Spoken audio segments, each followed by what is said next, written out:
1, 2. Hello, good evening. Astro Razor, Bob, hello. How you doing tonight? Good to see you in here. How is everybody doing? We are at a bit of a different time slot tonight. Astro Razor X. Razor, thank you very much. Lux, good evening to you. Good evening, everybody. How's it going? How has your Saturday been treating you? Or how has your Saturday treated you, depending where you are in the world? You'll be here for a short time because you need sleep for tonight. That's kind of how I'm feeling at the moment as well. It's yeah, it's just what it's been that kind of day where it's just a whole week is caught up, and I figured, you know, try to postpone things a little bit there. Had some family. Not even that. We were playing poker. We had a poker game that was kind of basically based back in Canada. So yeah, did a little bit of that. Hung out with some friends I haven't seen in a while. You went to sleep at 6 a.m. yesterday. I was probably in bed by about 3:30, 4 o'clock. So, and then I was up again at 8:30, just because I didn't want to waste the Saturday, and it just was such a sluggish day today. You know, it's the weather could have been a little more in our favor, maybe, to maybe cheer things up a tiny little bit there. But yeah, other than that, it's been not too bad. Try to relax as much as possible, get the energy levels back up.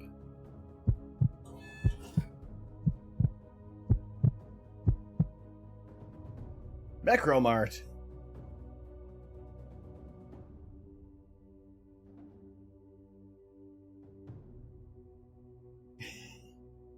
Thank you very much, Macro. Appreciate that. To the gifted sub to Meganera Orca. How are you doing, Macro? There we go. Thank you. Thank you. Thank you very much. Appreciate that. First one on the Spear of Enjoyment tonight.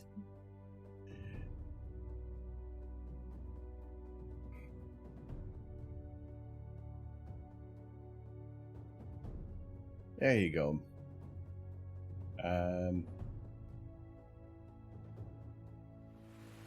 Oh, now is it? Should I say Meganera? I'll just call you Orca. I can't remember what it was. I do apologize. But also, Mecro, thank you very much for the gifted sub. Appreciate that. It is kind of that. It's a little bit of that day. A little bit of that day. There's an asteroid passing Earth right now, discovered in 2001, 600 meters in diameter. Hope it doesn't kill us. It probably won't. Probably won't. Not bad. Playing some Faz again, but wanted to come repay the love and keep my Astro Lurk tab open. No worries. Thank you very much, Macro. Things are going well. It's a bit of a later start tonight. That was just postpone this a little bit to meet up with friends I haven't seen in a while online. Have a little game of poker. I came in second. I got my money back, so that's all right. It's okay. Little victories here and there.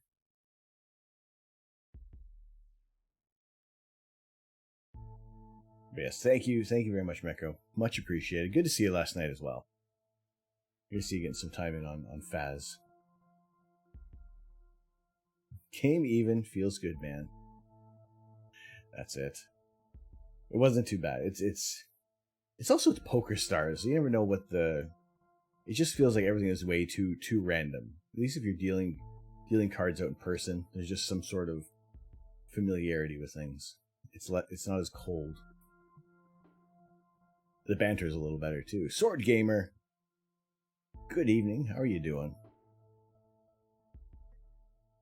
Welcome in. Also, happy spring. You know, I used to be a fan. Of springtime. Not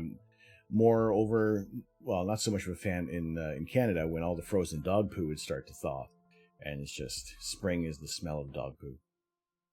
But it's also, we had the It was the spring equinox, and yeah, that means the days are getting even longer. We're losing out on astronomical dark. Can't do, yeah, we're sacrificing the night right now. It's all right. We'll have the dark back soon enough.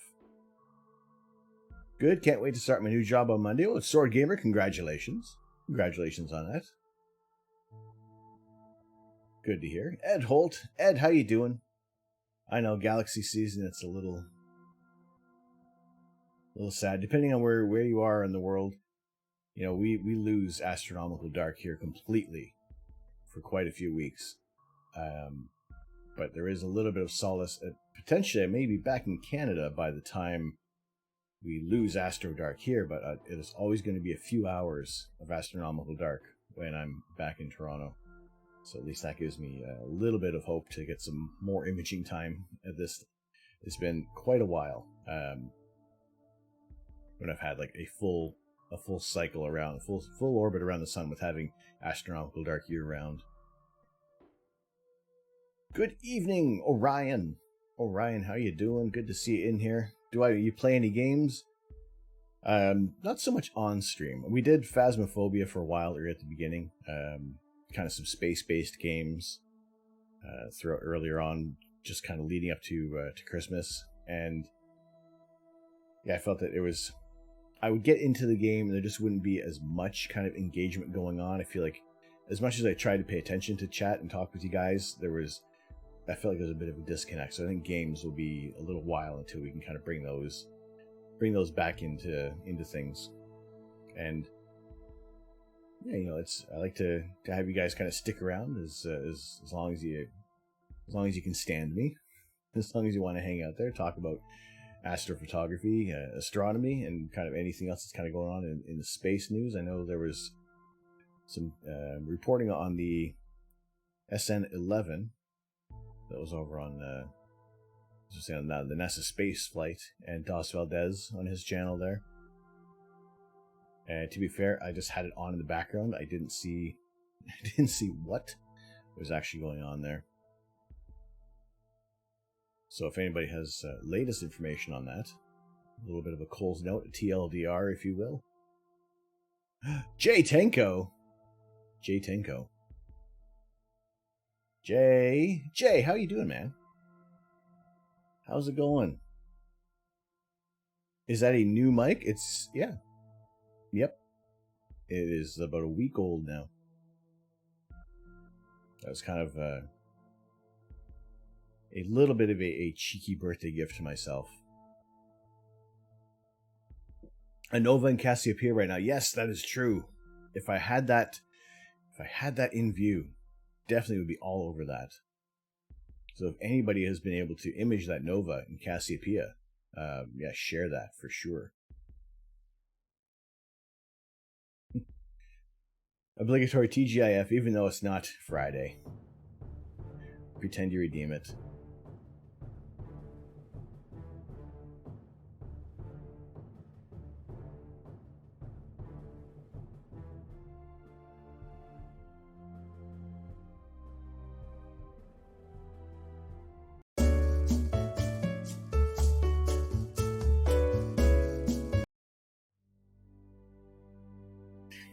TGIF, am I right? That's true.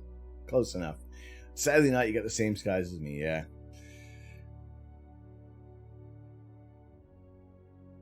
Kind of hoping that we would be able to get a glimpse of that, but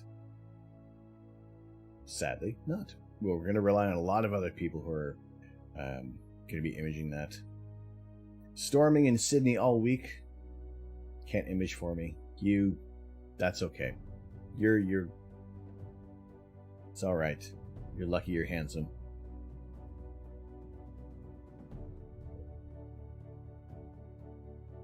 There you go. A fair little substitute for TGIF.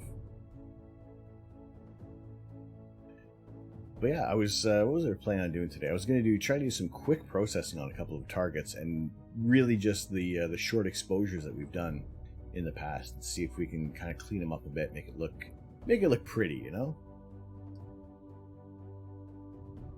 Econ Greg, how you doing, sir? Good to see you, brother. How are things going with you? How are your skies? We have rubbish. It's going to be like that for pretty much the next few days. Tuesday night, however, is actually looking to be fairly decent. If it's going to hold up, that's great. We'll do a bit of an earlier stream on Tuesday. You got clouds coming in. Look, we got our fair share of clouds going on at the moment there. Scope is all tucked away. But it was good. It was good last night, though. Last night were some surprise clear skies for me. Even after getting a new bit of equipment as well. So we managed to avoid the cloud tax last night, but we're paying for it in spades tonight.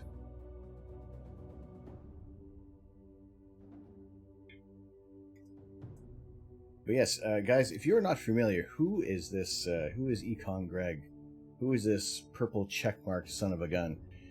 Econ Greg, he is my inspiration for doing this, and I thank him for paving the way for astrophotography and astronomy on Twitch. At least in my eyes, for sure.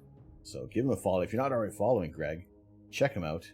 Join the e-congregation today. Be a member of the Big Scope Club. Become officially detotified. And hang out with the supreme leader of Poon City.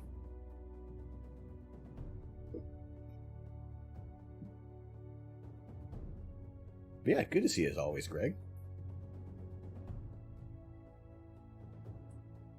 So yeah, tonight we're probably going to do a couple of quick processes on the Pinwheel Galaxy, where we have probably about maybe an hour, close to an hour or so on of data on that, so that's all right. That'll be interesting. Astrojav, hello. Who's Econ Greg? The Sultan of Poon City. That's it. That's who he is.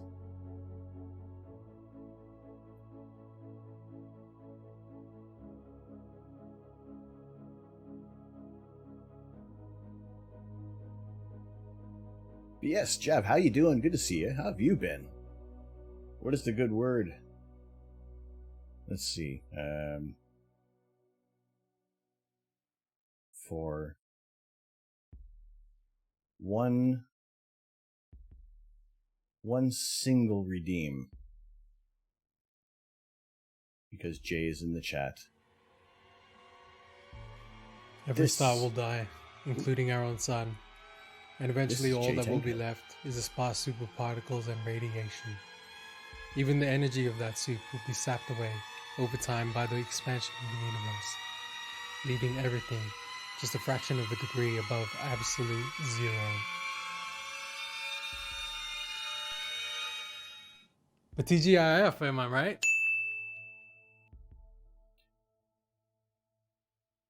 Northern latitude, what am I about?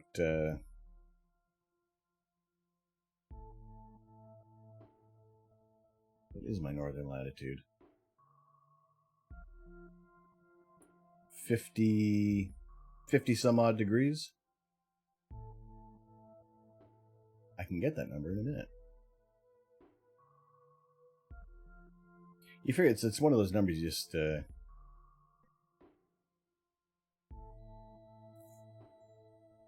figure would stick in there.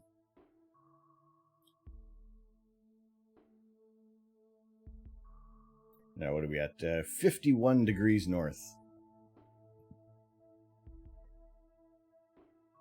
And that is just enough. That is just enough to lose astronomical dark for a few weeks there. But going back to Toronto, we'll at least get a few hours back of astronomical dark year round.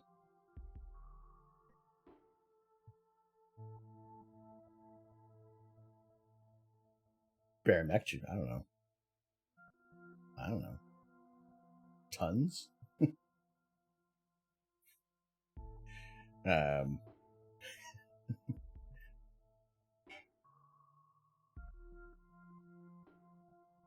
Purple.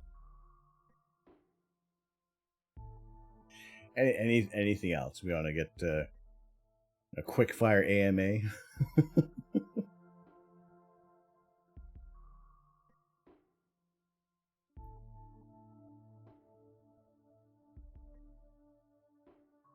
Yes, who does have clear skies tonight? Because if you put your hand up, we're all coming over to your place. We're all bringing every last bit of gear and taking a look at the night sky there. Otherwise, we're gonna hang out here for a little while, do some image processing.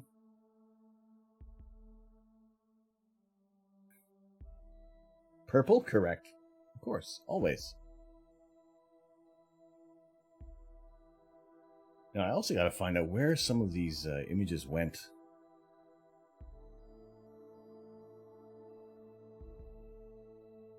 Chilling, watching some cloudy astronomy on Twitch while you got clouds in Macon. For your 40th, you want a telescope.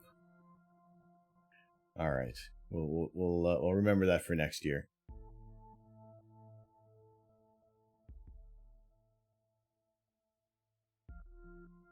Dastardly Dave, how are you doing, friend? Good to see you in here. How are you tonight? Look, here's a tiny little break in the clouds. I don't think I can get the equipment set up quick enough to be able to get that going there. But that is pretty much the way how things are going to be looking for the next few days. Like I said, Tuesday, perhaps that we're going to have some clear skies there. We got all the image issues going on right now.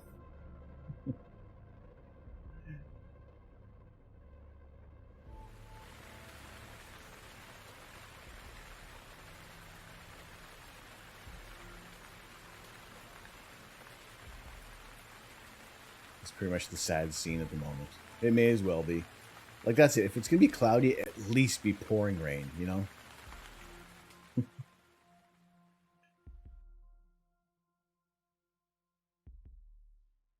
That's it, you know, at least, oh yeah, there's a cue for the rain.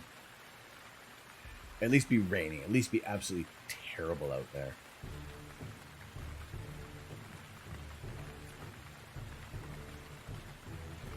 KSP, like I said, I haven't even gotten past the tutorial on that one.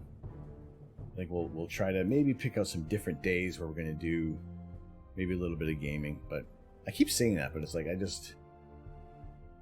don't think I have the gaming and conversing with you guys.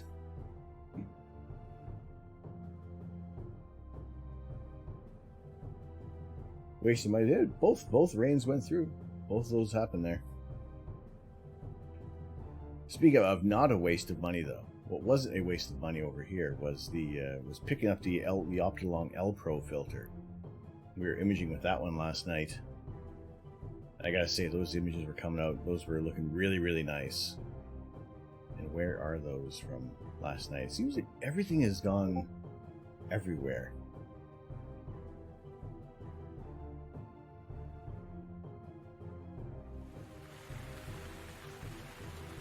It's just totally raining.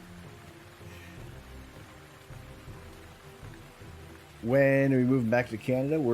I'm not too sure exactly. Third Rock, how you doing?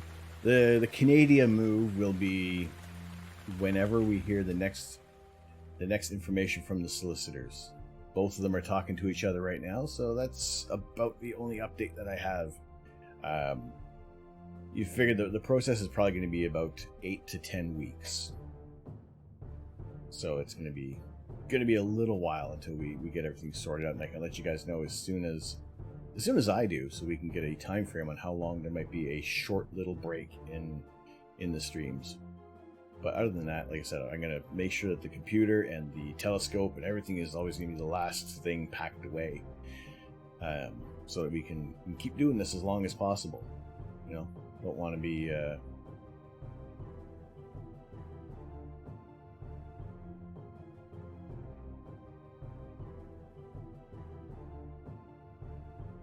I don't want to be on too much of a hiatus.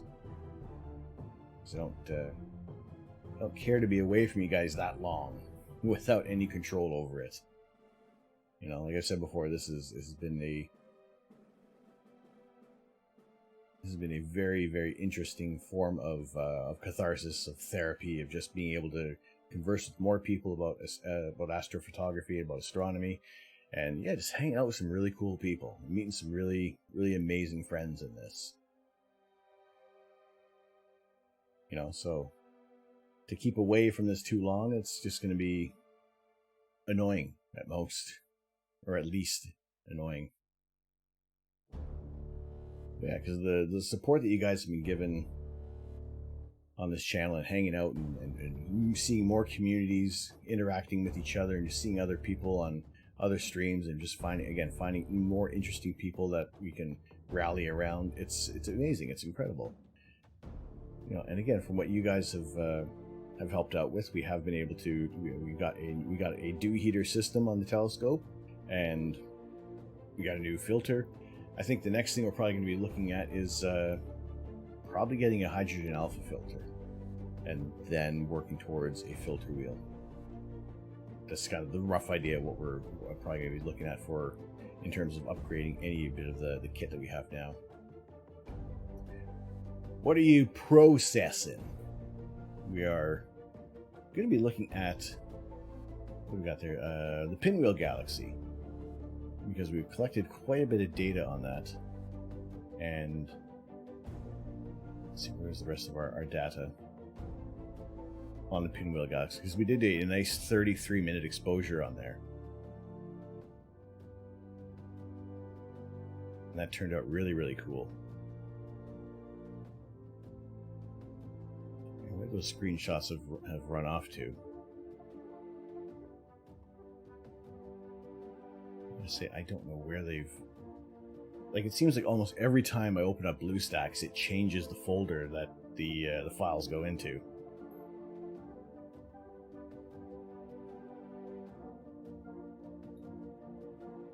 What's the Bortle zone going to be in Canada? I will initially be at a Bortle 8, possibly 9. I'm going to be in all the light pollution. I'll be fairly close to Toronto, so yeah, it'll pretty much be narrowband imaging all the time. However, I will be moving out to we'll be picking an area that is low light pollution, if not very similar to where we're at now at a 5. That is kind of like that is my requirements. That is my request to Mrs. Canuck while she's looking for a house back there right now. So yeah, we'll, if not even a hydrogen alpha filter, maybe even getting an L extreme and really cutting down that narrowband imaging, with still retaining a bit of immediate color in our images there. But yeah, at Bortle 8, it's not it's not ideal, but I know now that there are filters that are going to help cut through that, you know. So hopefully that's kind of the plan of attack. What we want to do is getting the filters sorted out now, and that way, you know, we're ready for any imaging that's going to come about in our extremely light polluted skies. All right, Lux, you're going to have a snooze. No worries. Take care. We'll see you soon. I know this is a bit of a late start for you, so but good to see you popping on in there. Appreciate it. Yeah, where did that image of the Pinwheel go? We did half an hour on that bad boy. I don't think that was it.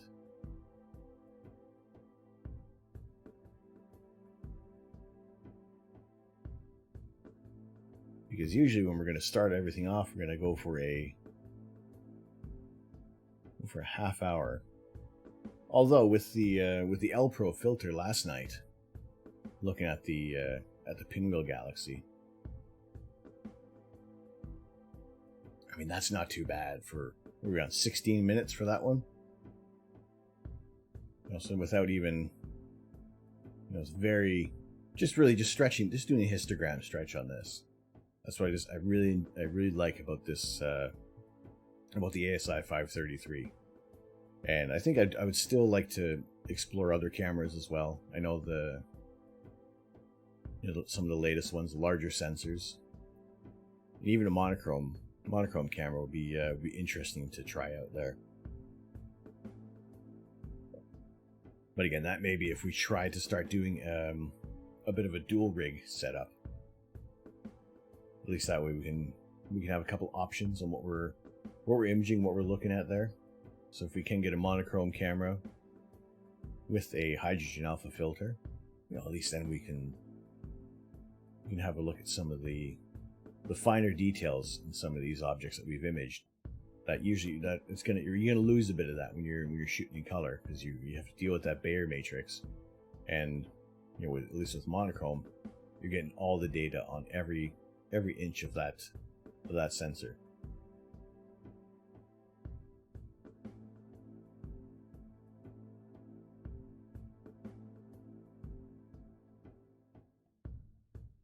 Right, I'm just unpacking a couple of files.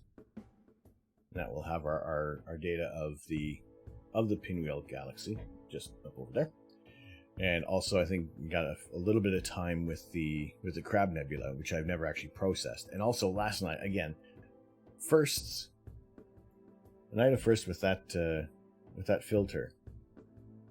I mean, everything was looking really good, but to get the Sombrero Galaxy, that was the highlight of the night for me. We had just a tiny little window of opportunity to get this galaxy. I've never actually imaged this one before. We're still going through the trees, but we got the shape, we got the structure of this galaxy coming through there. I think it looks absolutely incredible, just as that first image on there. It is nice and bright. It is fairly tiny in the in our field of view there, but I think it's also hopefully I will have a little more access to other areas of the night sky that I haven't had, a little more of the southern skies, because like I said before, it's the trees, it's the neighbor's house that just completely blocks that, and just where I can set the scope up in the garden, there's only so much we can see. So it's just trying to be able to get squeeze as much out of the night sky as we can, and dealing with just some of the issues there. Like we can only see, once objects are about 36 degrees above the horizon, that's my viewing, that's my horizon over here. So, and short of paying 300 pounds to cut these trees down, which at this point now it's a moot point. So we'll just tough it out for now. We know that the trees are going to stand up to 45 mile an hour wind gusts, so they ain't falling down for that.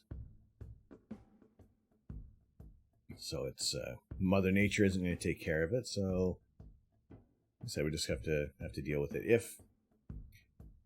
If I knew back in September is when we initially was going to be the moving date. So it's been quite a while. If I knew in September that I wouldn't be moving until June, then yeah, definitely I would have already had those trees severely cut back and have more imaging time. Hindsight, obviously 2020. So it's just one of those things. We got to deal with it. It's all right. Well, it's also kind of exciting to pick a target that's kind of going through that little window between the two rooftops and the bottom of the tree canopy there. So it's really cool to get the Sombrero Galaxy in there. Like I said, never imaged that before, and hopefully we'll get some more time on that and maybe be able to get the Lagoon Nebula or the Trifid Nebula. So I think that would be very interesting to get those targets there.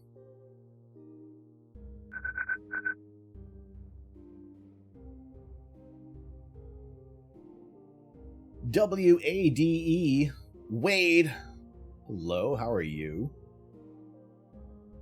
Welcome in. I'm assuming your name is Wade by that, yes? Welcome into the observatory. Thank you so much for the follow. How are you doing tonight?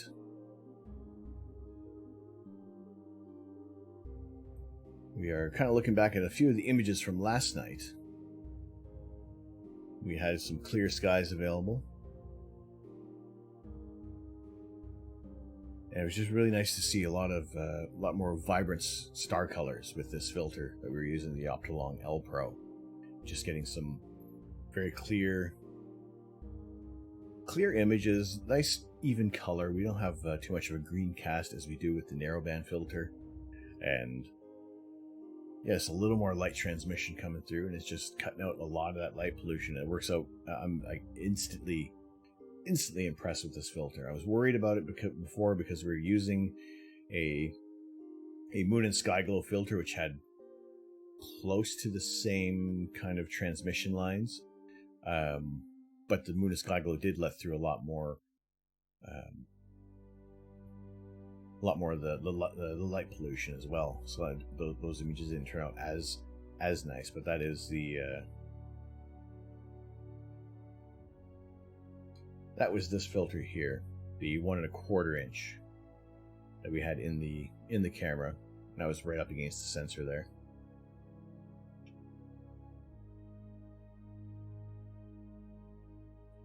You just realize that Santa sees the same stars every night, except for December 25th, which means Santa has never seen Messier 30. Poor Santa. That's no good. How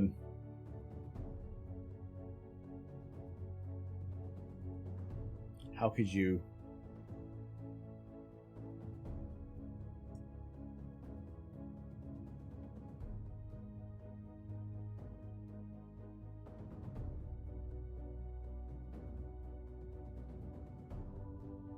How could you go that long and not see Messier 30? There it is.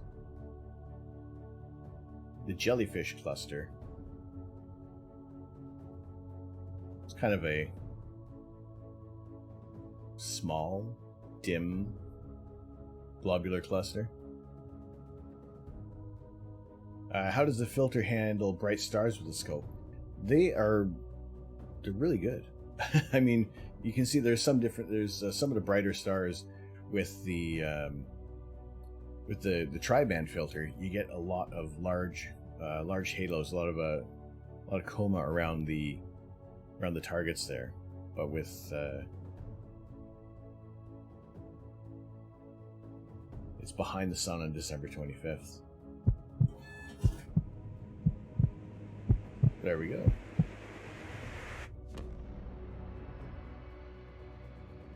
Mirrored Cat.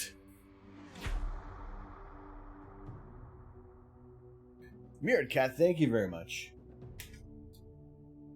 Thank you so much for 4 months, a 4-month streak on the channel here. Thank you. There you go. Much appreciated. On to the Impaled on the Spike of Delight. There's your name in... Well, I was going to say in ink, on the thermal, the heat-sensitive paper. But thank you so much. Appreciate it. Good to see you in here.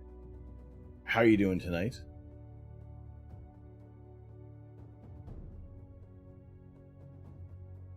We are kind of coming up on possible some 6-month badges. See a new icon, new subscriber badge coming up there soon. So all our subscriber badges are also based on temperatures of different stars. And, you know, we have a year's worth of those lined up. And we can't get to add any more until we get that... You get a purple check mark. Like that fancy little one that Econ Greg has right now.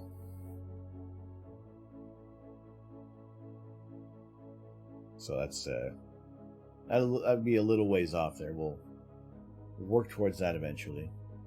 But until then, we have quite a bit of emotes. Always trying to see what we can do to add others in some cheeky way. You get some cool things on there.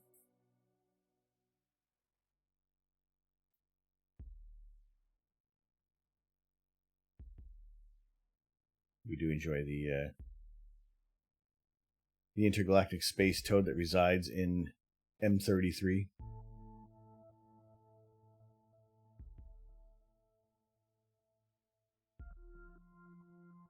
Which we have captured that before here. That is one of my other favorite targets to capture, because it just fits in there so well.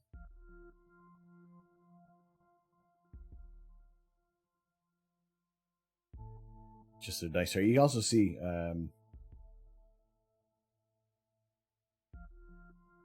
Jav, you got the little bit of that coma starting on the brighter star there. When am I moving back to Canada?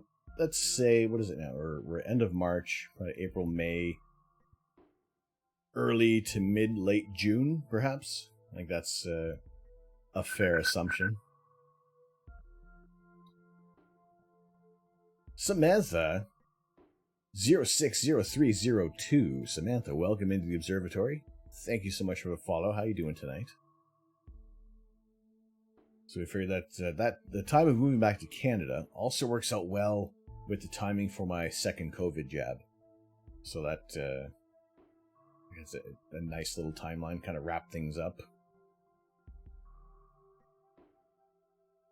What do we got there? Exclamation kit, I think, brings that up. What do we got there? I never remember all my commands. Yeah, kit.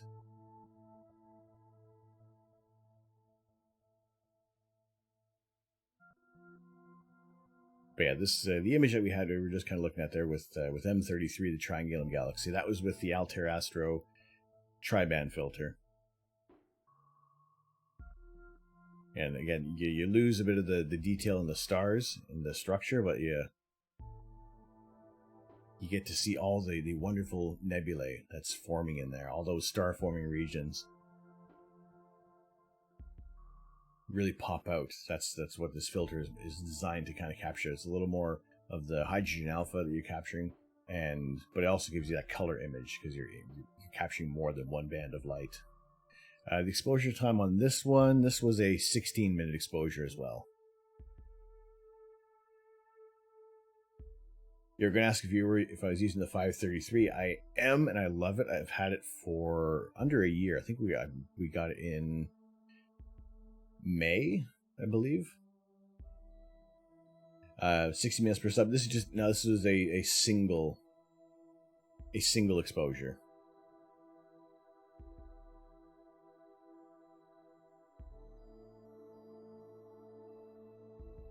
Somehow I flipped it. There we go. That was weird. Yeah, so I don't have the stacking capabilities. I am using the ASI Air. And with that one, there's no live stacking on that there. So these are just single exposures that we do on the channel, and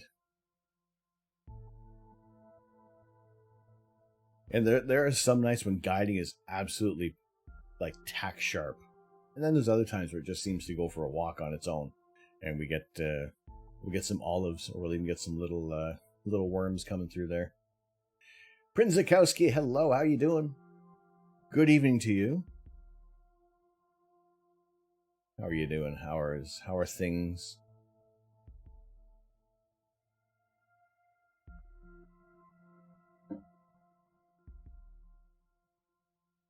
Good, excellent, wonderful.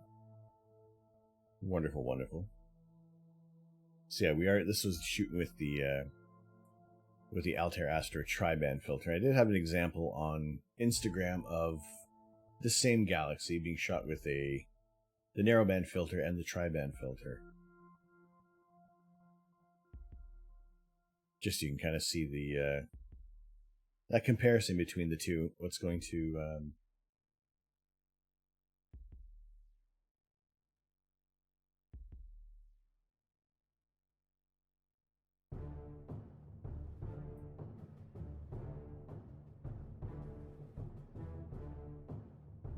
There we go. So there's the comparison between the two, between the same galaxy with two different filters.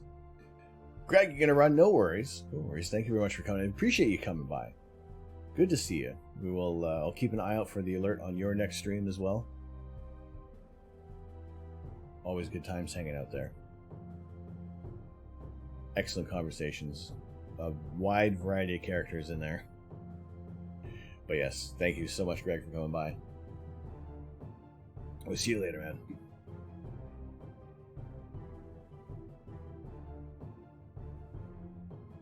So yeah, the kind of the benefit of shooting the same target with different filters is that you can highlight other areas within the galaxy or the nebula, depending on what your processing is going to be. I still haven't, for the most part, we haven't done a lot of long exposures for the purpose of doing a stack and a lot of proper editing here. It's more I'm happier to kind of take these single exposures, share them with you guys. We'll talk about what we're looking at, and yeah, just enjoying things. You know, it's sometimes the images are going to come out looking fairly good. Other times, yeah, you know, we're going to get some junk that's going to come through, and be it with the sky conditions or just the guiding wants to go a little wonky. You know, it's always trying to capture some interesting objects as well. So we got some cool things to look at, and the Needle Galaxy is pretty much no exception as well. That's another target that I would want to have a good amount of time with, because not only do we have that galaxy, but we have several other galaxies within this field of view. I've said it before, all those little smudgies that can be hundreds of millions of light years away, and even some that we've had that are over 1 billion light years away, are very, very cool to see. You know, I believe it is the UFO galaxy. If you do enough imaging time on that behind just the, I guess you want to say maybe the southern point of the galaxy, that there is another galaxy behind that is 3.7 billion light years away. I think that's probably one of the farthest objects that we've had in frame. And it's really cool to see that, you know, that light has been traveling for nearly 4 billion years to get to our sensor there.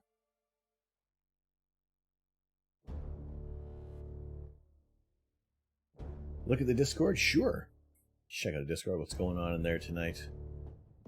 What are we up to? Where is it? Where's my Discord tab?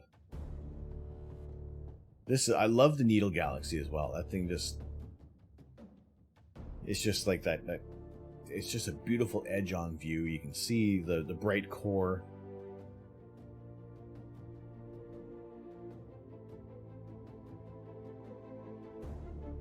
And it's very, very cool.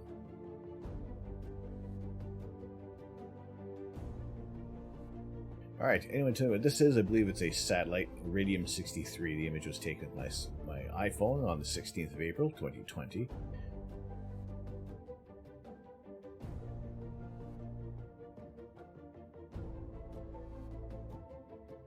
Is that like a whole satellite that we're seeing in there, or is it just the kind of the artifacts?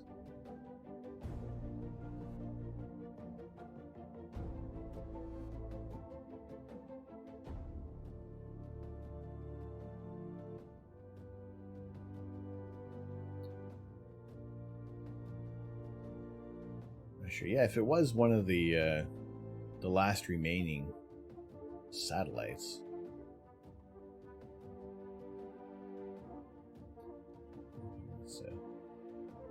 It's no longer Friday. It was just one redeem for Jay there. You're looking through some old images. You saw this and you're intrigued. This was with your mobile, with your iPhone there.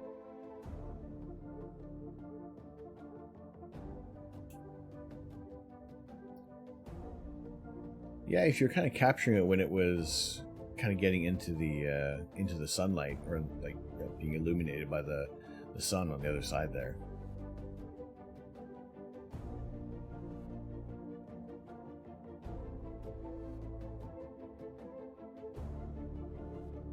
Yeah, I mean, if I could Let's see where you said it was the 16th of April 2020.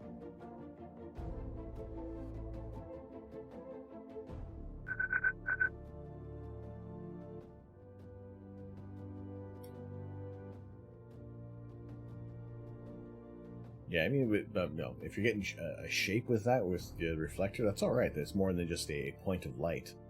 Yeah, that's coming through there. It's Zach Dunham. Hello, Zach Dunham. How are you doing tonight? Welcome into the observatory. Thank you very much for the follow. How are you tonight? How's it going? A Celestron 114 Newtonian.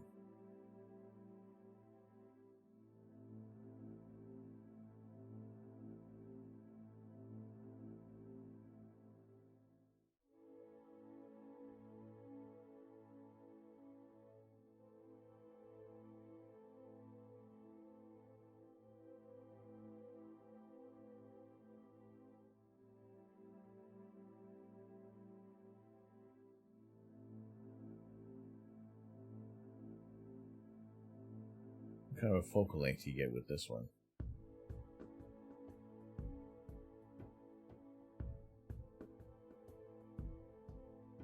You got 1,000 millimeters.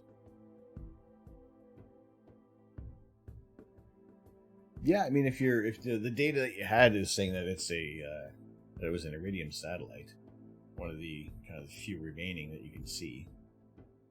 That's a pretty interesting capture there. Yeah, that's the other thing when you get a nice bright target, even be it a satellite or something like that, if you can get any kind of possible structure. We'll see how that. It would be also good if you had the raw data, not just the compressed JPEG. You're doing great, awesome. You're doing some editing from a show last night. Cool. Do you do? Is video editing your thing there, Zach? Or do you have other interests as well?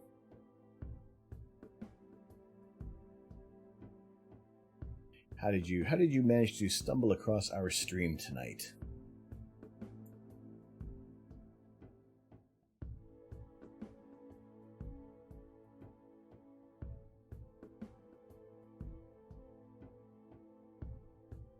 And is that the iridium satellite in question? See how highly reflective those things are. We got a Orion Nebula reprocessed from Ed Holt. That looks pretty cool. That's very cool.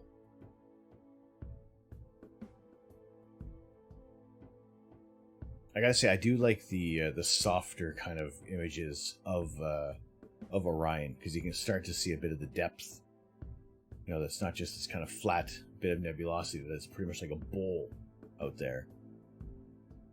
That the triangulum is forming. These bow shocks are just kind of billowing out the clouds of molecular gas and dust here.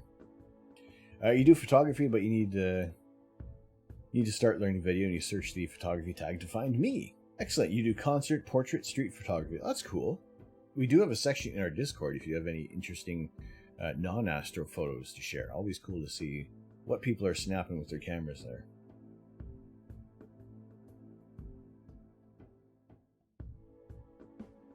Yeah, that's pretty cool. Yeah, good to see you in here tonight. We do astrophotography here, and we capture images of galaxies, star clusters, planets, whatever we can get the scope looking at.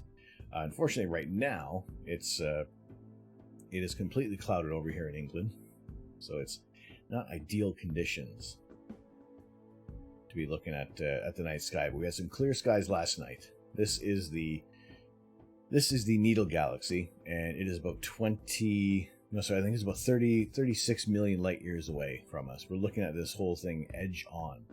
So it is, it's just sitting nicely in our field of view on its edge. Other galaxies, we kind of look at it face on. You get a nice big disk, you can see the structure.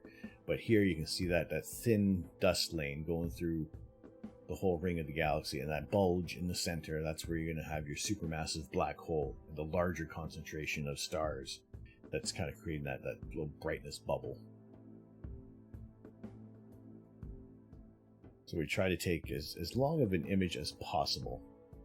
That was about 16 minutes on this one, to try and get as much detail as we can in any of the objects in the night sky.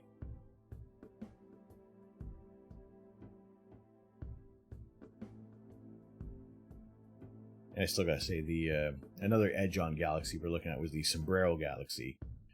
Again, my first time imaging this one, ever capturing it with any of my cameras, so that was a cool moment last night to be able to see this one.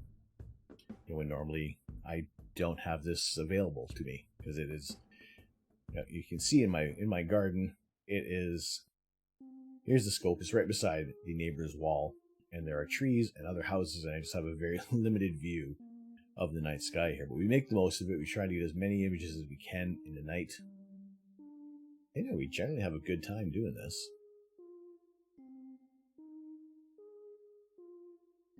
I say generally, I always have fun. I always have fun with the stream. You guys, everybody who comes in here is really cool. And it's a nice chilled atmosphere. The odd time we'll have some hilarity ensue, but other than that, it's I'll try to give you guys as much accurate information as possible. I'll try to get my info from reliable sources, and again, if I don't know what it is what we're looking at, if I want to get a little more information, that just gives me something else to research and develop my knowledge on astronomy. So it's always good that you guys are going to ask any questions about what we're doing, what's going on here, and even if other people are a little more well versed in astrophotography or just photography in general, it's always good to hear other stories, hear what other people have gone through in their trials of trying to capture interesting images, day or night, really.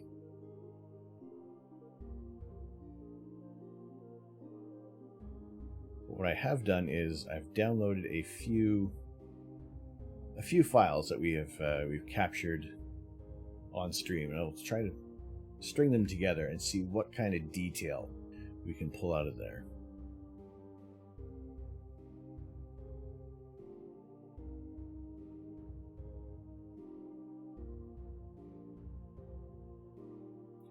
My struggle is being proud of my own work, but you're getting there. You're young.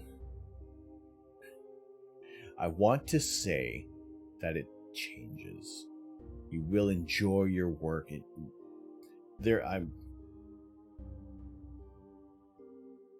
I've taken 40 trips around the sun, and I am a graphic designer as well. And I'm gonna tell you, you're gonna be your biggest critic of everything you do.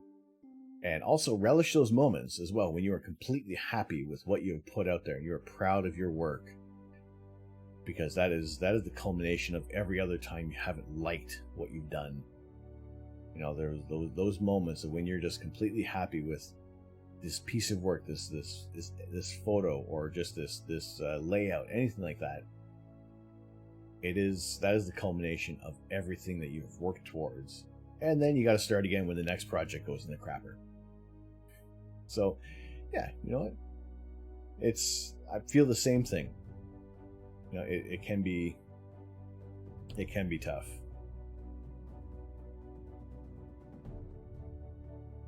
And you can have dozens of people say, "Oh, that's awesome! That is a fantastic image." You get one person with any bit of a critique on there, and that can just deflate every little ounce of pride that you've had in that work there. I get it. So it's just a matter of how you deal with it, how you come back for your next project. There's going to be ups and downs. It happens in all facets of life, all types of businesses, all types of passions. I enjoy the critiques as well. I also enjoy it when they follow up with why didn't this work? How come it's not their favorite image? That's what you need. It's more than just the that could be better, but why? Always try to dig a little deeper to find out what it is that, if anybody's critiquing your work or just giving you advice, that it is a little more detailed so you can grow from that. Aside from saying, "Oh, I don't like it," Can you tell me why? I just don't. It doesn't sit right with me. That's not a good answer. Try to dig more on why people aren't a fan of things, and then that's where you're going to start to grow a little more. And maybe not in leaps and bounds, but little by little, like what we do in this stream here. I want to go back and look at like the first live stream that we did and see how much things have changed, just in terms of presentation and just me holding myself. It's a constant growth on here. There's always a little something little that we want to improve each stream. What's tonight's a little bit of improvement? I did tweak the mic a little bit. I don't know if it sounds any better, any worse. So just little things.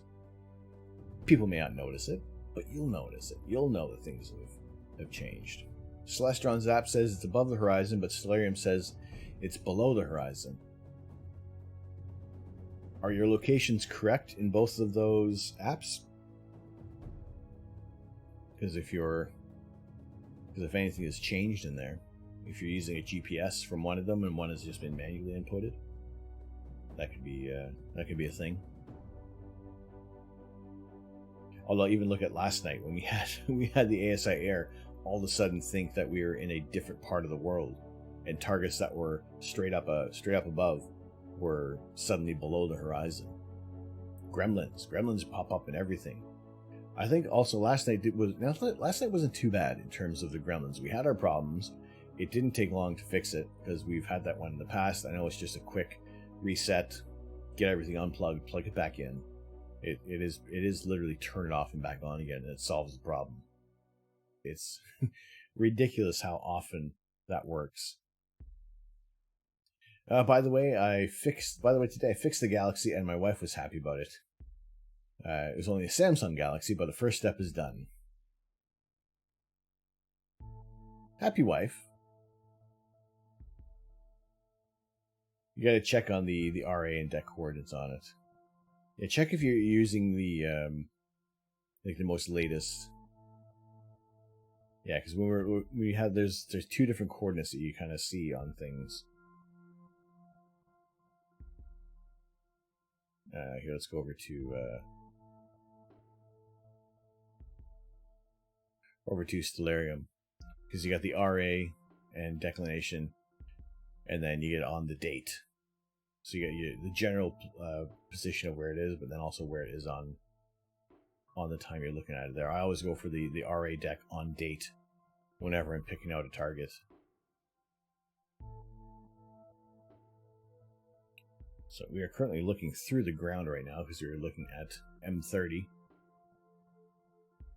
One of the only messy items that Santa Claus does not see, that Econ Greg has notified us of.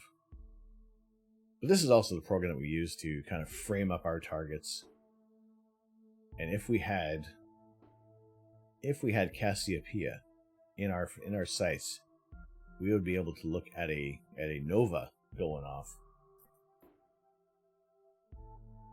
But unfortunately, we don't have that. Is well below.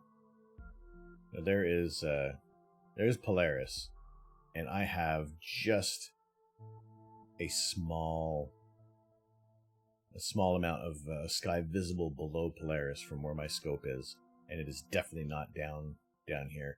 This would be looking like straight through my bathroom window at this point. So that is not an option at the moment. You need to get better at post, which is what I'm doing, which is what you're doing right now. But you don't want to backpack on your camera.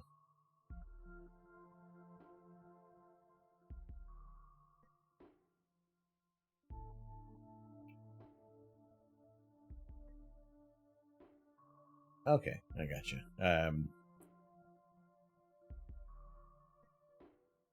Yeah, who has been? I guess Zach, who has been your inspiration in photography? Is there anybody that you kind of like to mirror or emulate in some of your work?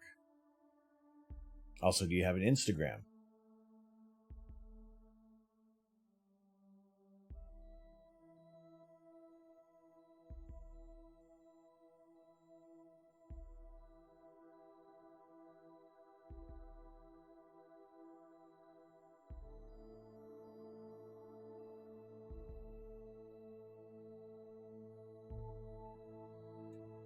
Instagram is the same as Twitch. Ah, that's convenient.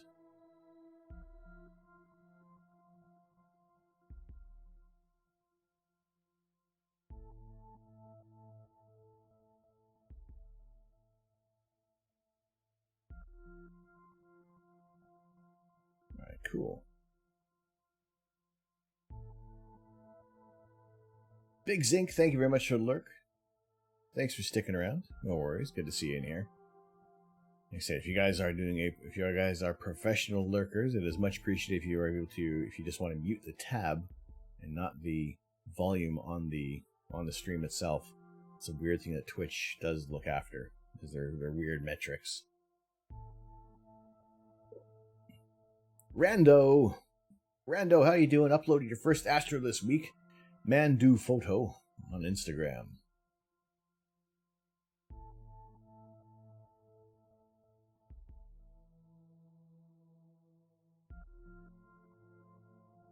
Cool. Yeah, Zach, I was just looking at the work of Adam de Grosse. Or de Grosse, however you're going to pronounce his name there. Interesting stuff. Interesting stuff to be your inspiration there. That's cool.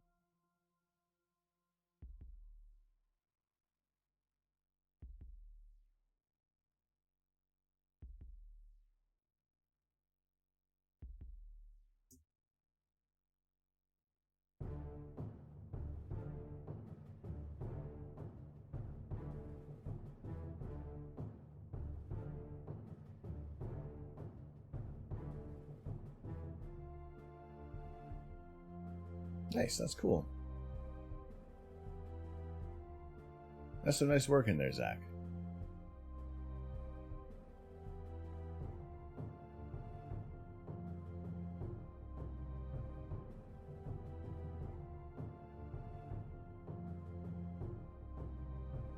And also, Rando Man do.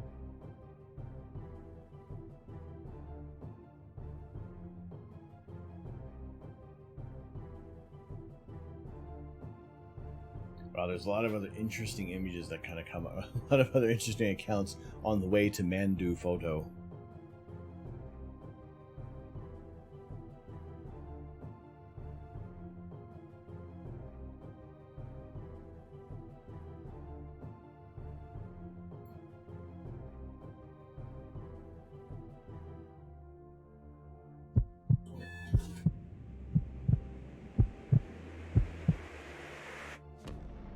Devil's Hand.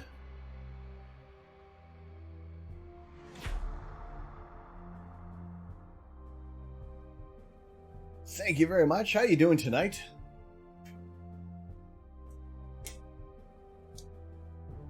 Where are them booties, devil? You're doing good. Excellent. Thank you so much for the tier 1 sub. 2 months. There we go. There's the booties. Right there. There we go. Thank you very much. 2 months, Devil's Hand. Appreciate that. Onto the spiky pole of enjoyment. Appreciate it.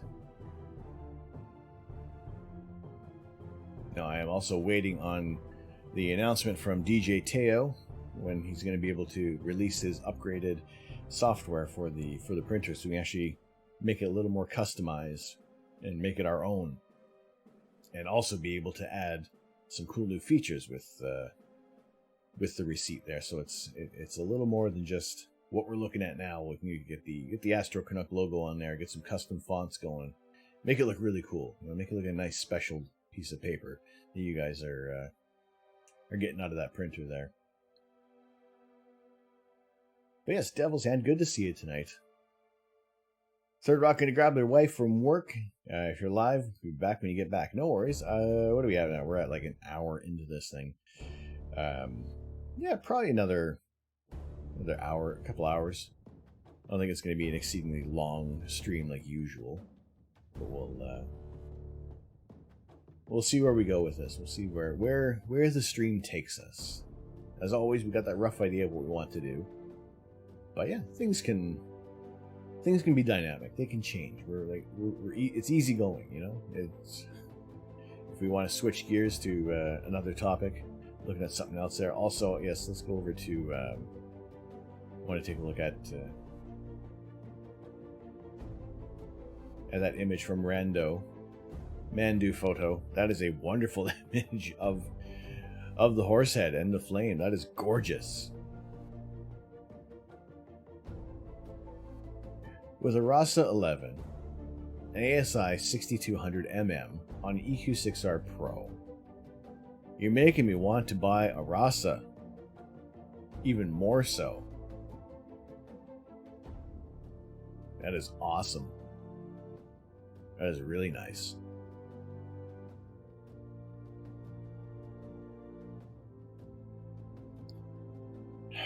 Is the RASA going to be the next scope? Or do I still want to stick with a refractor? They're probably going to end up being about the same price. That's a tough one. A scope purchase is definitely going to be that is going to be a massive addition to the kit, and yeah, that's going to take a little more effort to kind of get those funds in order. But yeah, until then, I think our next goal is going to be another filter. We'll try to build the filter collection up there so we can be ready for any kind of sky conditions that's going to be thrown our way. And I think it's probably either going to be searching for an L Extreme or just a nice hydrogen alpha filter. So when we are able to do more image processing, we can pull out that hydrogen alpha detail. Pretty much what we're seeing here, except it would be a little not as smooth, not as sharp. Because dealing with a color camera, we're losing quite a bit of information when you are really getting a narrowband image together. However, it's still possible, it's still doable, and we can still get a nice looking image coming out of things there.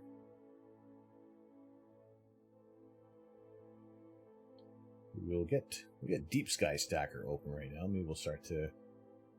It's not going to take a terribly long time to stack these images because it is not quite a long process.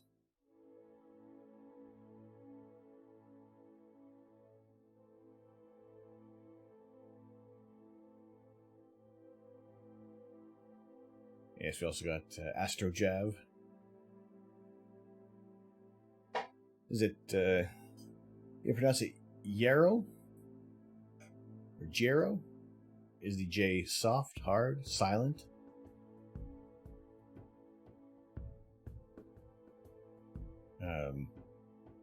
Yeah, already dropped you a follow long ago now. Like Cairo. Gyro. Is that right? I'm gonna pause on that pronunciation.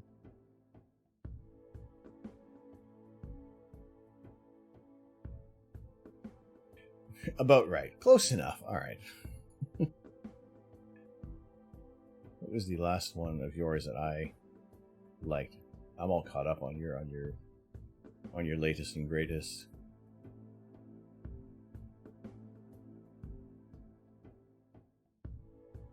I like that Thor's helmet. Like, we had 3 minutes with Thor's helmet. Definitely want a lot more time on there. So you're using the L Pro and the L Enhance filters on there. Nice. I can see how the L Pro is going to help out with star color in our images there. Lowers Nebula, that's a tough one to see with a single exposure. So that's some nice detail that you got coming out there.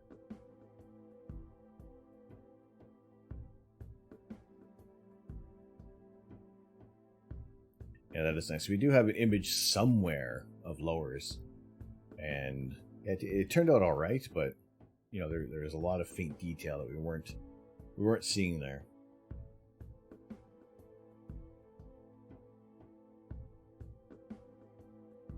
Yeah, I would also love to be able to get the Helix Nebula for sure. You asked about the L Pro with the setup of bright stars. Can be a pain sometimes with halos and flares. I mean, last night was the first night with that filter, and no, we do not want to close BlueStacks.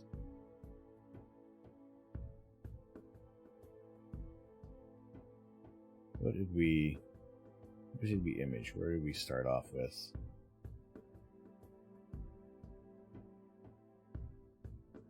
That was a...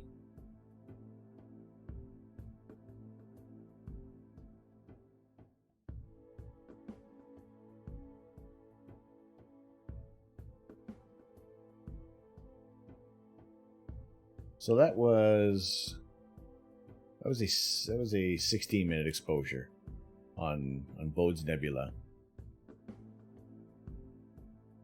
And the stars aren't that bad. I would definitely want to really test it out by going after a section of the night sky that has a really bright star in it. But I was even focusing on Procyon last night and doing some images with it. And it didn't look that bad. Like, normally I can see a lot more of that halo with the tri-band filter. JD Raven, yo, how you doing?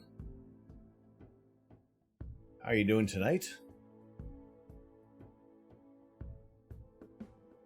Good to see you in here. How are things? Could be moisture in the sky. Which your telescope? You just had that on there.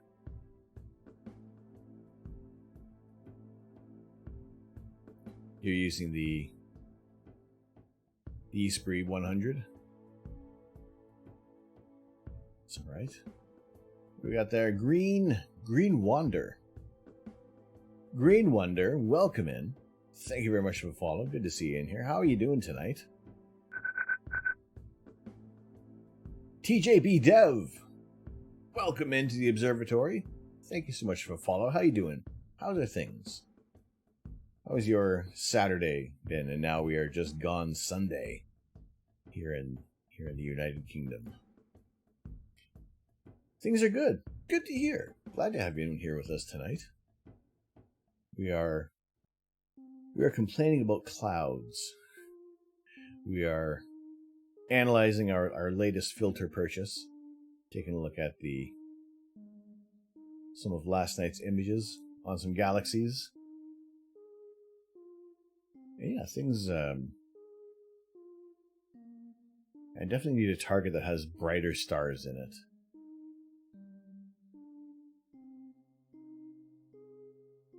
You know, to get a good...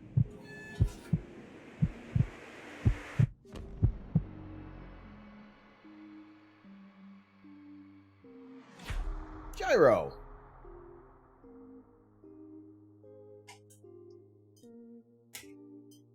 Thank you. Thank you so much for the gifted sub to Hyperwork. Appreciate that very much.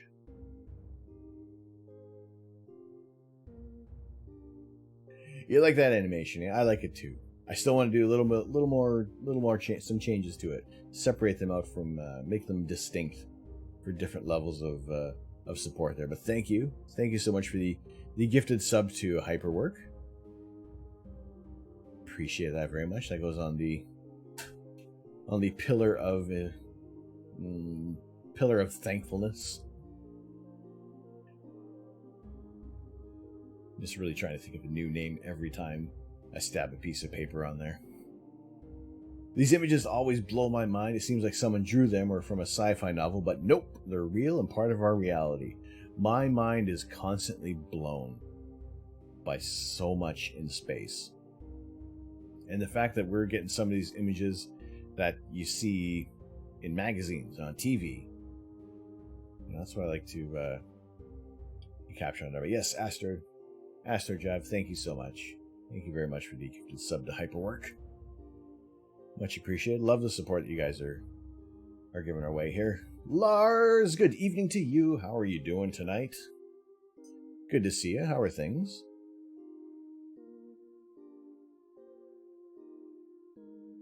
How is your...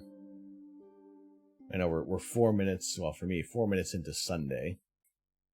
But how's your weekend going? We're midway through. Almost time to go back to work on Monday. Try to bring everything down. You're having a deep dive into Adobe Illustrator. There's a lot to do in there. I love Adobe Illustrator.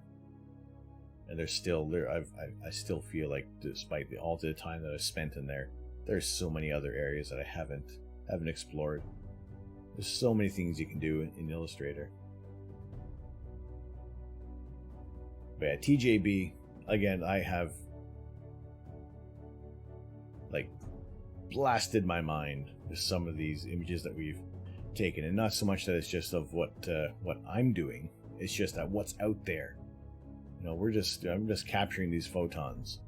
We're just beaming back interesting images to you guys from my computer. You know, and I'm always going to go back to this target, the Orion Nebula, because holy potatoes, is it not a beautiful target to look at there? Oh, sorry. Your controls can be a little touchy at times. But this was a 10-minute exposure on this section, which is usually you're blowing out that core. However, we get a lot of that nice pillowy looking ribbon-like nebulosity in this target. So we don't always get a lot of time with the Orion Nebula because it does sit at a weird position for me. But yeah, we'll try to get as many interesting objects in the night sky as possible. Dad of a friend passed away about 6 weeks, and this was his printer, and they thought it would do me pleasure with it. Good. You fully finished the repair on the printer you were gifted. Awesome. That is a nice little button on things there. That is cool. A nice sense of accomplishment there. Very good. Do I sell any of these images for like a phone, screensaver, or background? There are some that we're going to have available again. We had Mrs. Canuck and we do have an Etsy page, and over the next week or two I'm going to be getting that sorted out, that we can have prints available on demand of some of the work that we've done on here. So there was a bit of a migration from our UK store, moving it to a Canadian store. So yeah, once that is all kind of up and running, I will be kind of sharing that information there. It is called Patterns and Pixels, which you can find it on Instagram at hello.patternsandpixels.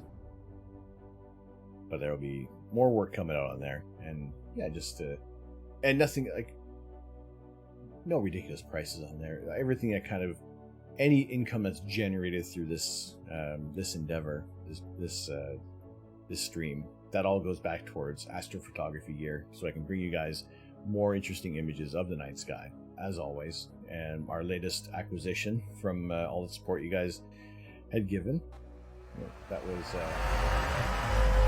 wrong transition, but hey, we'll go there. That was our latest filter there. So the Optilong L Pro, which has been out of stock for quite a while, came back in stock, jumped at the chance because, yeah, the funds were there. You guys gave the support. And yeah, I try to keep things as fair as possible in pricing, because, you know, there's no point in, there's no reason to jack up prices or anything like that. You know, it's a small little thing. That's it, you know. So yeah, we'll keep your eyes out for that. Well, I'll keep you guys posted on when some of these images are going to be available. This is also a single exposure. I can pull out some more detail out of here and try to make it look a little nicer. But because it is nice, it is a bright target, you don't get a lot of the noise that comes along with a long exposure.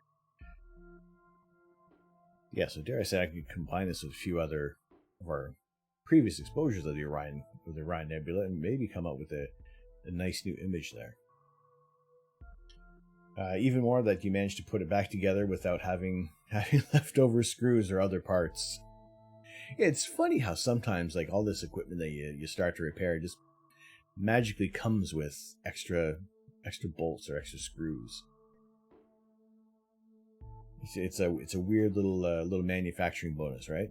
Exactly. It's a little more frustrating when you get or when you're putting something together and you're just short one piece, one or two pieces. That is like the entire linchpin that's going to hold this whole project together. Then you got to wait. You got to wait to either go out and pick up the part or have it ordered in.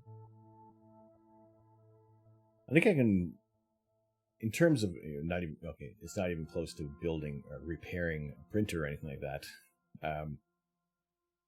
You get a Lego set. And then you're short a couple of bricks.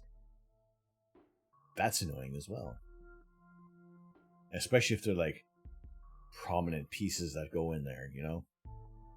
I've had a couple of pieces, luckily, that they haven't been mega important parts of there, but I have ordered them in. They come in pretty quick. Lego's good for that. A picture of the before and after repairing it is on the Discord.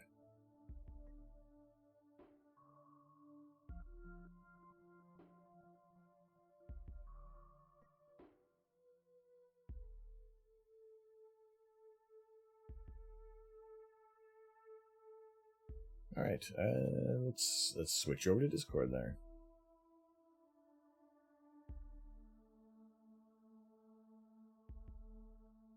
And Epson Stylus Pro 4000.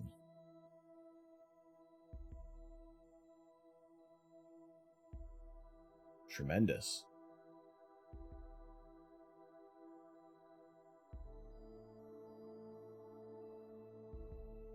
That's really good. So everything is. So was it just like the print head, or was there more to it? Because yeah, that's really cool.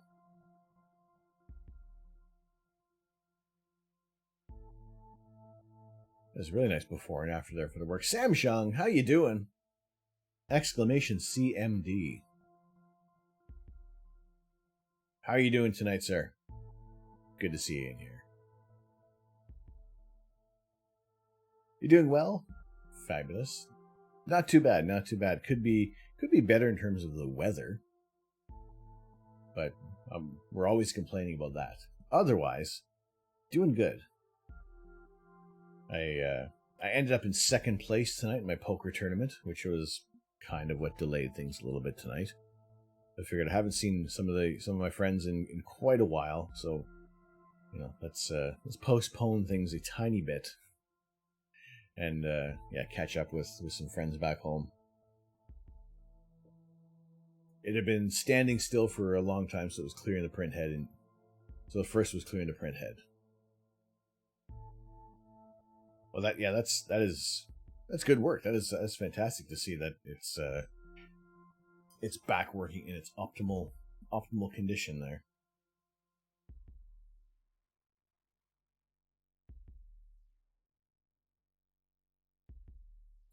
It's cool. Also, a thanks to Mojo Jojo on his purchase of the nice beard mug while we're in the general chat for a quick second.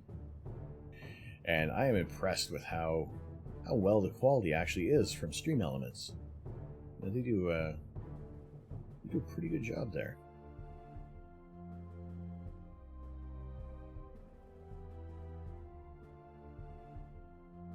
Yeah, I am confident in ordering some of that. So I'm going to show it off. Always wanted to turn that nice beard into a t-shirt anyway, so. But enough of me. Then you're finally confident to carry it upstairs when you started. When it started again, lots of bad noise. And a print that couldn't move anymore. Quick Google on the air gave exactly one page, and it cost the person $800 to get it repaired.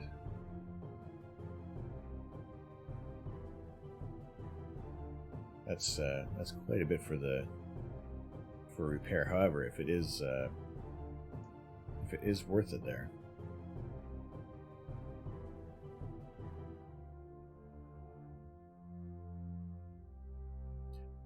Yeah, that's good. Yeah, if you can fix something up yourself, It's a tremendous sense of accomplishment for sure.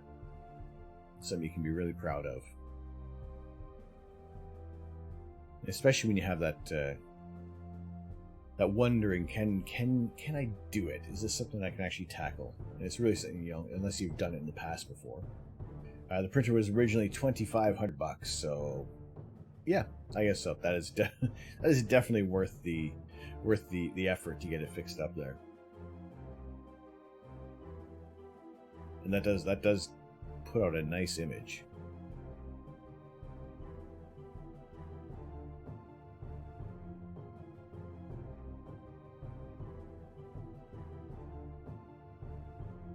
Like that's really good.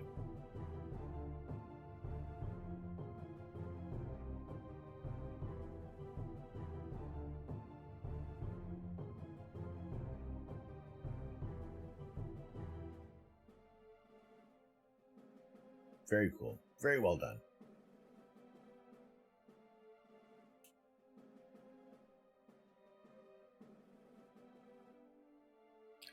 So what I am wondering actually is, we do have these images, these JPEGs that we have saved within BlueStacks, but I'm trying to find the FITS files of M42 on within the ASI Air. I'm not sure where those files are hiding. We have to dig a little deeper there, but I did find a few that we are going to look at there.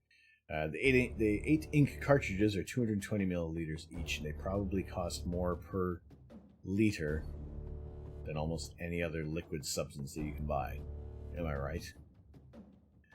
Why is printer ink so ridiculously expensive?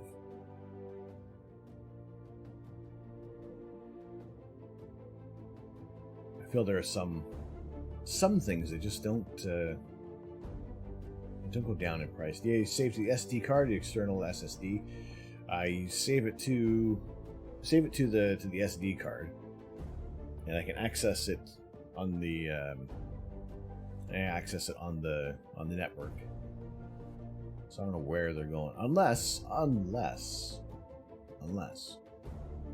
Now hear me out. There is a chance that I didn't save the FITS files.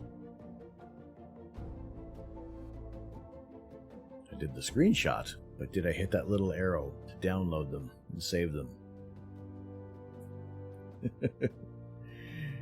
So yeah, we'll see. I'll have to dig through the files a little more. How you doing tonight? Good to see you in here. Those cartridges are about €100. Good thing about Epson, though, this printer is approximately 15 years old and still supported drivers for the latest Windows and Mac OS servers. Wonderful. That's also good. That is good. Is it possible to take a picture with a non-astro modified DSLR and tracker? Yes. Search the .fit. I'll do that as well. I'll check that out. Yes, Hunao, good to see you in here. I'll do a little more of a detailed search on that there. Yes, you can. You know, what's the what is the target, Lars, that you're kind of going after there? Because if it is high, and if it's like a hydrogen alpha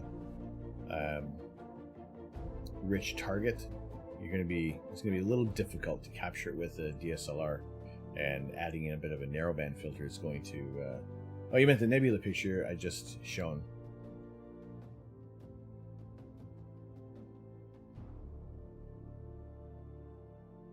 So if you're shooting the Orion Nebula, you mean, with a star tracker? We're getting that there.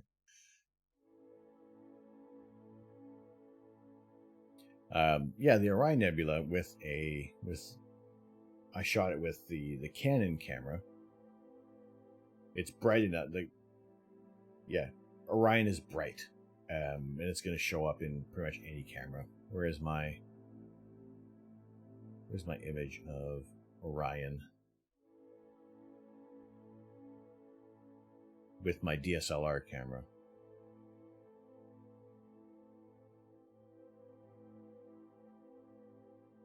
It's Instagram wants to load up really slow. It wants to be incredibly slow here.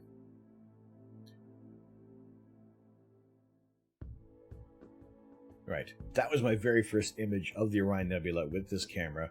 I did have a moon filter. It's really just kind of create enough high contrast to get an image there. And, you know, that's what I got out of it. When I didn't use a filter,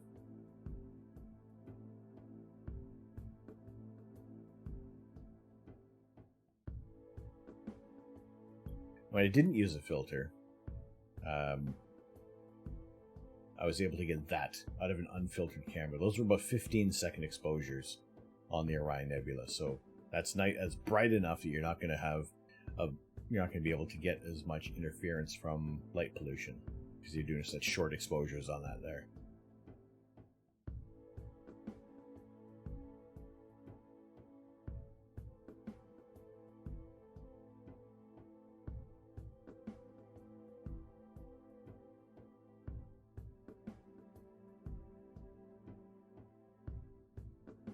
That was yours there. How long were those exposures again? Oh, your stack of 31 photos using a dark median.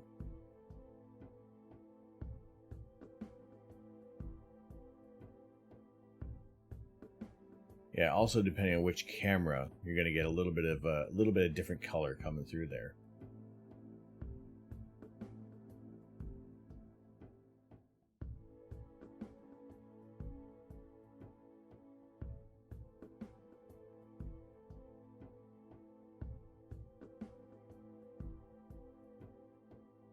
Yeah, whereas I was using the Canon T5i, and I got a lot more purple coming through with my image of the Orion Nebula. Whereas when we're using the Nikon D850, all right, ISO 6400, 5 seconds at 500 millimeters, f5.6. I was shooting at 12,000 whatever ISO. I had it cranked up to the maximum because I just wanted to see what was coming out there. I did do my darks at 12,000 ISO, and it came out fairly smooth. So it's like you're matching things up there. With the 200 to 500 millimeter f5.6 lens.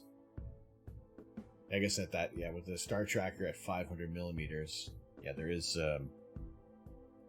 you are kind of shortening the exposure time. Although I would imagine at 500 millimeters, you could probably get a little longer than 5 seconds. I think that would be good if you're just shooting for the core to get that high dynamic range.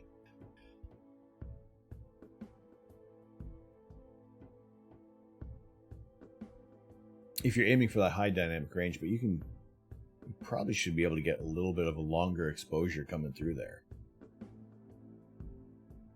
Because at least that way, you can get more detail in the nebulosity, and you're not kind of amplifying a lot of you're not stretching it too much. The target is bright, but if you can put a little more, if you can at least do 15 seconds, and crank up the ISO, match your darks to that. I would just even with the Orion Nebula, that was just darks and lights. That's all it was. I didn't use any bias frames, no flats, because we don't do flats here. Yeah, that was about it. That was my very first astro image, essentially. I guess if you want to count the moon, perhaps, or the Ring Nebula. Or here it was. How about this? 3 minutes on the Ring Nebula, and I was thrilled with that one. Still kind of am. Still happy I was able to pull any kind of detail out of a 3-minute exposure on the Ring Nebula. But again, it's picking those bright targets that you don't really have to push the processing on there. That was with the 127 as well. What else did I get with that?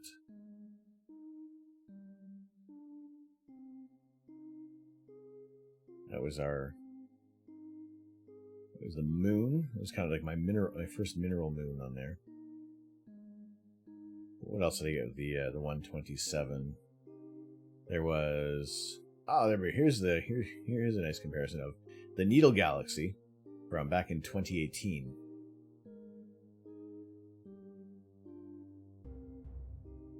Isn't long exposure just giving you more headache in light polluted areas? If you're still doing about, you're kind of under 30 seconds, you can get away with it. I wasn't even using a filter for quite a while. I do enjoy Max as well because they're nice and compact. A little slow on the light collection, but so here's a nice comparison, I guess, to look at where we started with the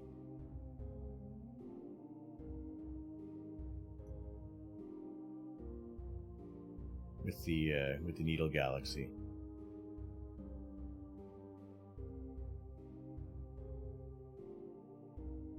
That was how long was this one?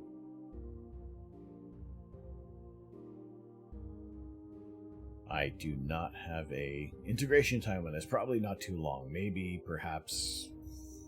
like a few minutes on the Needle Galaxy with that 127 SLT, and then we compare it against last night's with a little bit of a larger telescope and much longer integration time. So yeah, there's where we started, and here's where we are. Every step forward is a good one. Exactly. Any little bit of doesn't have improvements don't have to be like ridiculous milestones each time you go out and do your imaging. It's a process. It's a slow.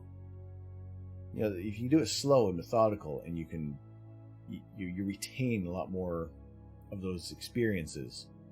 And I feel if I just try to almost skip steps to get towards that end goal, it just doesn't leave you feeling. It doesn't give you as much fulfillment. It's not. You don't get all of that learning that is absorbed along the way with retracing your steps, going a couple steps backwards before you move forwards in your imaging there. And it can be all over the place. Like I said before, every image isn't gold on here. There are some, be it sky conditions or just being maybe a little impatient with different targets that we're going for. We tried to get the Cave Nebula a while back, and that there was definitely not enough integration time on that because it is such a dark target there. You can go much higher in ISO and f-stop, and then the sky is almost white. I would say try to see what I'll just do the settings that I used. ISO 12,000 or 12,600 or whatever it is, 15-second exposures, and see what you can get from that. But then also just match your darks. Don't worry too much about bias. You can just kind of crop things in if need be. And then, if you feel the need to do flats, go ahead and do that.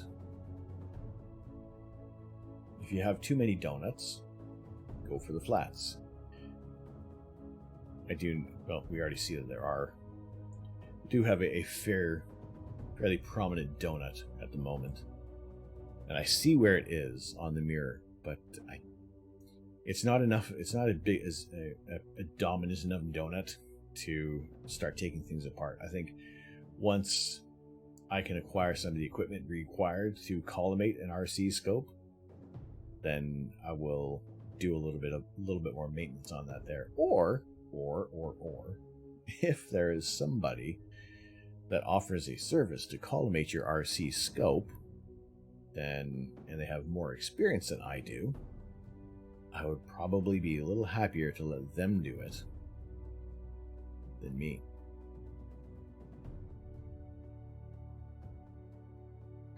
Because I know that it is practice that's going to get you comfortable with collimating a scope. You don't want You don't want it. You want it to be easy peasy lemon squeezy, not difficult lemon difficult.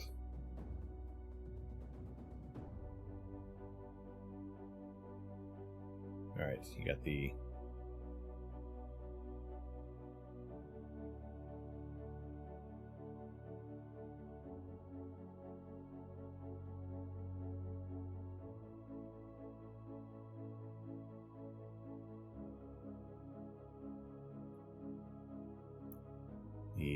Well, you got that's also at f2.8.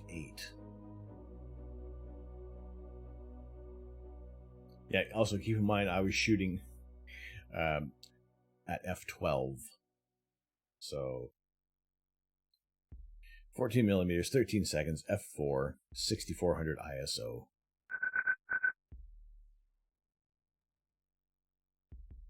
And that, yeah, that pretty much looks like daytime.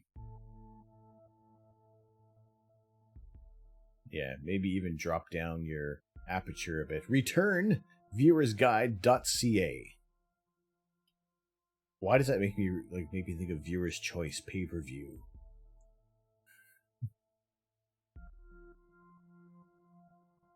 Return viewersguide.ca. Thank you for the follow. How you doing tonight? Your channel looks very interesting. Thank you.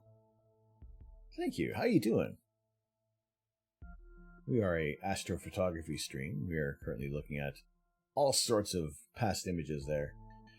Hey, quick question. What are you using OBS or Streamlabs? I use OBS, powered by Stream Elements. Or sorry, this is the OBS Live version.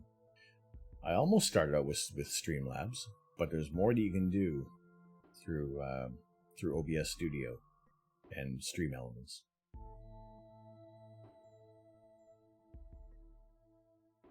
You know, don't hold it against anybody who uses Streamlabs. I think it's a quick and easy way to get into streaming. There's not a lot of headaches that you're going to encounter with Streamlabs.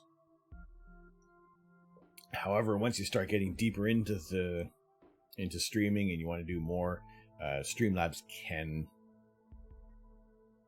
be a little bit of it doesn't allow for as much integration of certain other products or other peripherals there.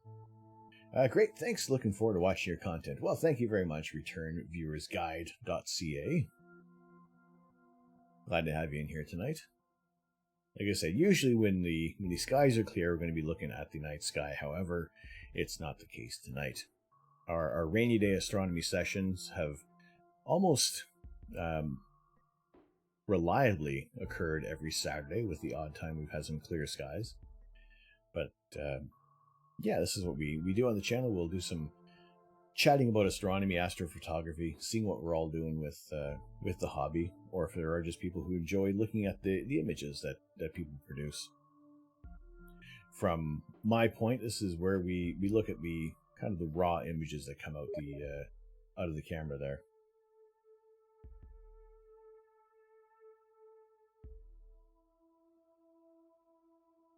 And then we'll do a little bit of processing, which is what we'll do tonight. We'll do we'll see if we can do a couple of quick ones on the Pinwheel Galaxy and the Crab Nebula. We have imaged the Pinwheel Galaxy many times before, but I've never done a process on the Crab Nebula. So we do have, I think I got maybe half an hour worth of exposures on the Crab Nebula. We'll see how that one's going to turn out. Actually, I think I'll do that one first, because I know we're going to be a little handcuffed on how much detail we can pull out of that Crab Nebula. But what do we have for our barometer for this target? One of our single exposures of the supernova remnant. Also classified as Messier 1, when it was first cataloged by Charles Messier, but first observed by Chinese astronomers back in 1054 AD. This is that supernova remnant we are talking about, the Crab Nebula. A little bit of crummy guiding on this one, but that's okay. But you get the structure of the supernova remnant. And I think this one might be kind of included in our stacking. But we'll see what we can do. We can see what we can try to improve. You wanted to try to photograph the Milky Way. Yeah, I would say if you're going to try to, you really got to play with a lot of the settings there, Lars, to try to get the most out of that. If it is even dropping the f-stop, increasing the gain, but then again, just matching your darks to that, and that should smooth everything out.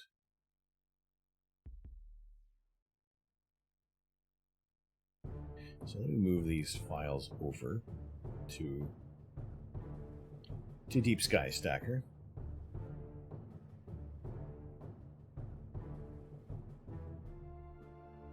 All right, so we have 5 files going in there.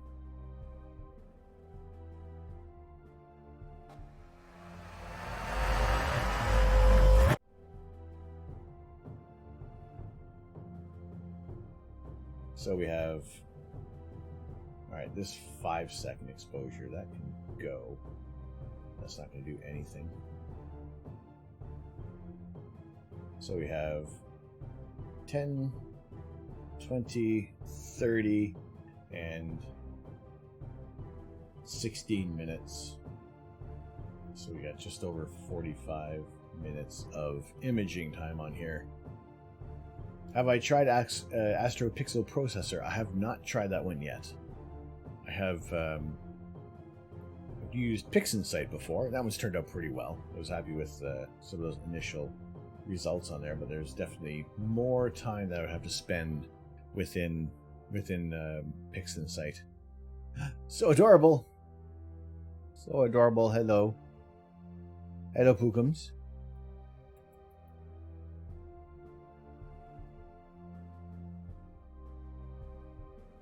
So adorable gets the special treatment. That's Mrs. Canuck. How you doing tonight?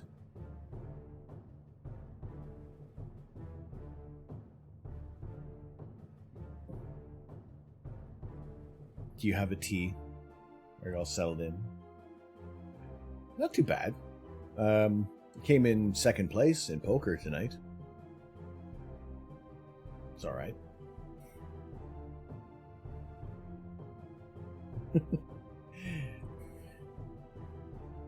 No, it's okay. No, about the tea? Oh. Why don't you have a tea? Who didn't get you a tea?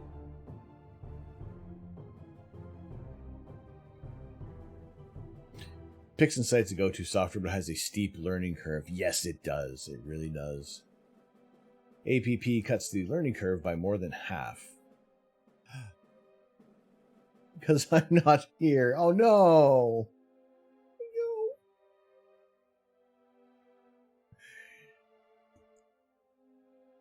You can't turn me into mush on here. Can't have everybody know that I'm a big softie. Well, I'm pretty sure everybody knows that anyway.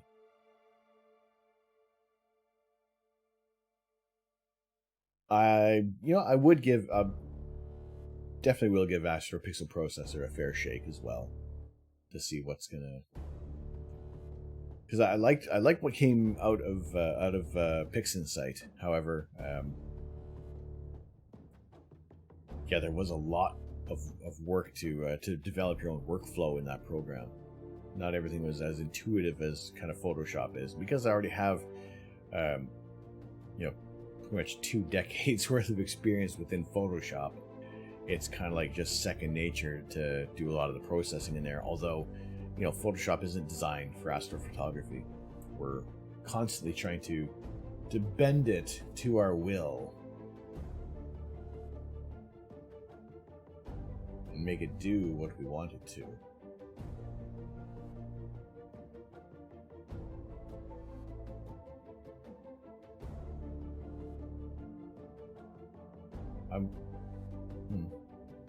I wonder. I'm not sure. We'll see maybe if someone can check on there. If there is I want to say that APP, you can use it on both a Mac and PC. Let's see, how are these? Man, those stars are... Oh, my head is in the way.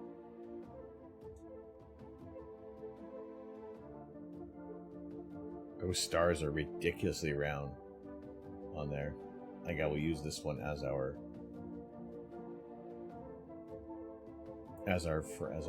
reference frame there. That was the 16-minute exposure. So let's do that. Let's use that as our reference frame. Which one is the one that had the bad guiding on there? Who had the hiccups? Actually, none of these did. All right, all these FITS files are good to go. So let's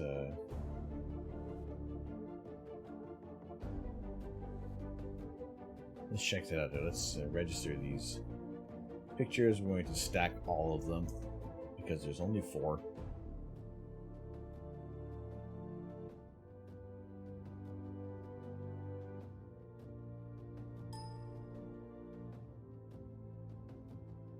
And we'll go to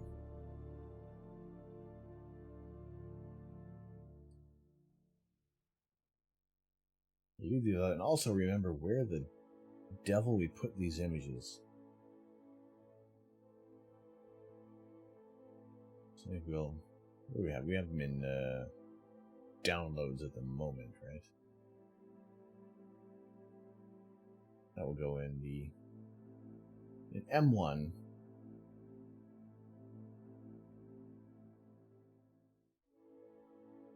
There we go. That's where we'll remember that they're going to go. You're processing long exposures and possibly good signal to noise ratio images. Yes, let's use AHD debayering. Let's see what happens with that there.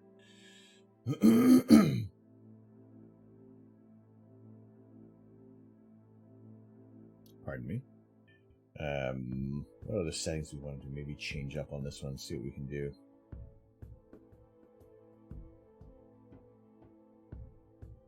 All right, let's say that is all right. Advanced. Let's see how many stars. 116 stars. That is more than enough for it to register on there. So let's go with that.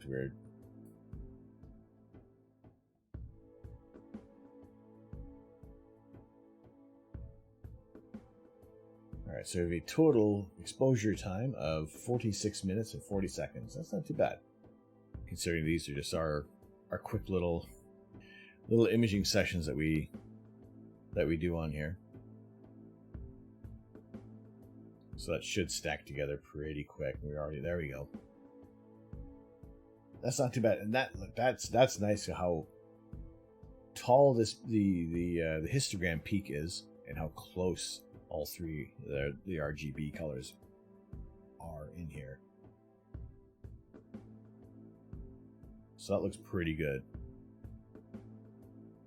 So we'll take that into Photoshop and do a little bit of quick process on it. I think it's not going to be too bad on here. It'll be interesting to see what we're going to get out of this image. And why not just type Photoshop? You can get that coming through. And we will also, actually, we may as well, we'll stack up our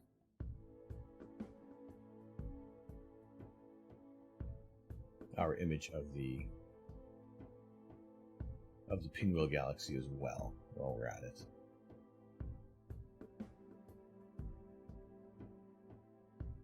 We'll get that open. So we need for those who may not be familiar with how astrophotography processing goes. Again, you start off with an image that is fairly dim. There's a lot of data that we want to pull out of here. A very quick stretch of things.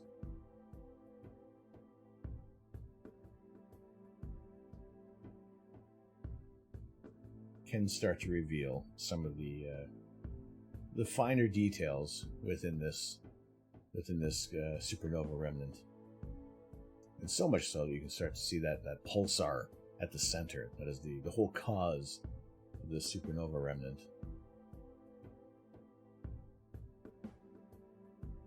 That's not going to be too bad. I mean, it's 45 minutes on there. cancel all of that. We'll come back to this in a quick second because we're going to stack our M101 images as well. So let's clear our list, save the changes. Nah, that's fine. We will stack up the Pinwheel Galaxy, which looks like we have a little longer of an integration time on this one, which is good because the pinwheel can be fairly dim. Still, just another 4 exposures, but one is 33 minutes. We have a 16 minute and 2 10s. All at about the same temperature, which is good. Same gain. Almost the same gain.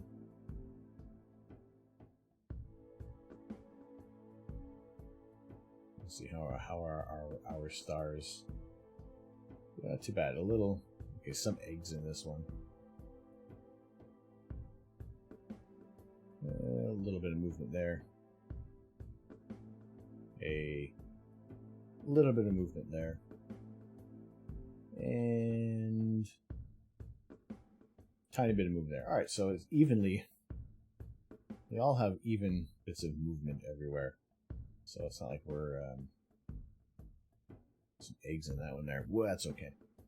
We're going to stack these up. We're going to, again, do the same thing that we did before. Same settings. 45 stars. Let's lower that threshold to 8%. How many did we get? Let's say about 64. 88. That's fine. Alright, stacking parameters. The only thing we're going to change on here is our output. So that we are going into the correct file, M101.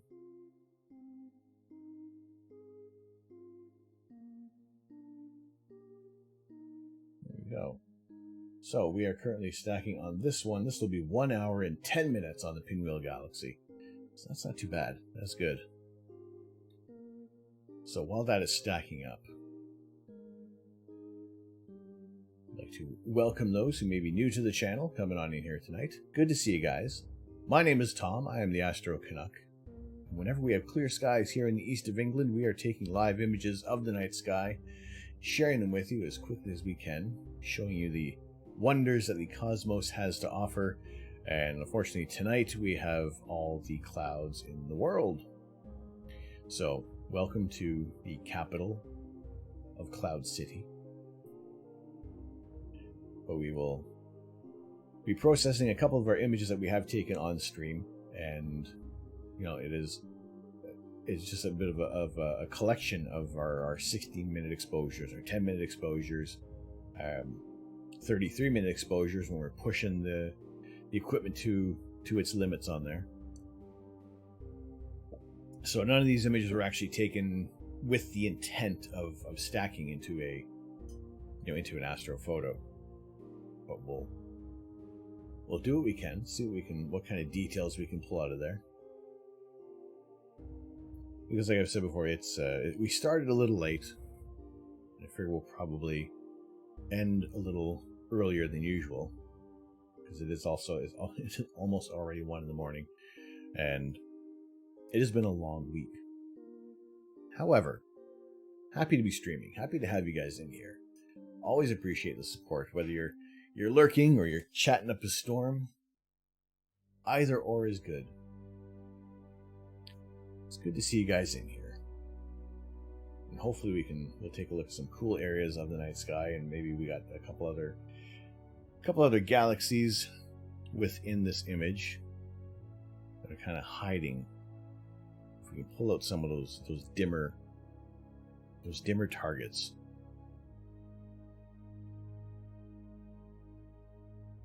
You can really start to see some cool things in there. Schmoop! Lurkers of the world unite quietly. Schmoop, how you doing? How are things tonight?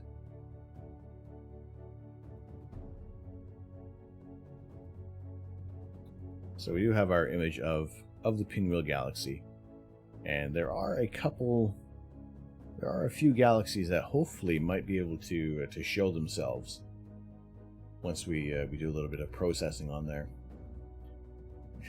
Sure, exposing us. All right, lurkers, as you were. Appreciate you guys hanging around here.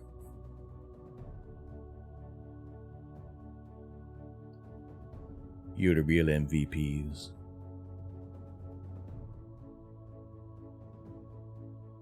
Everybody's an MVP. Everyone. Even our newest members of the observatory. We had one new follower off stream. We had Dammit Pippi as a follower about 20 hours ago coming into the observatory. Glad to have Dammit Pippi as a part of our community there.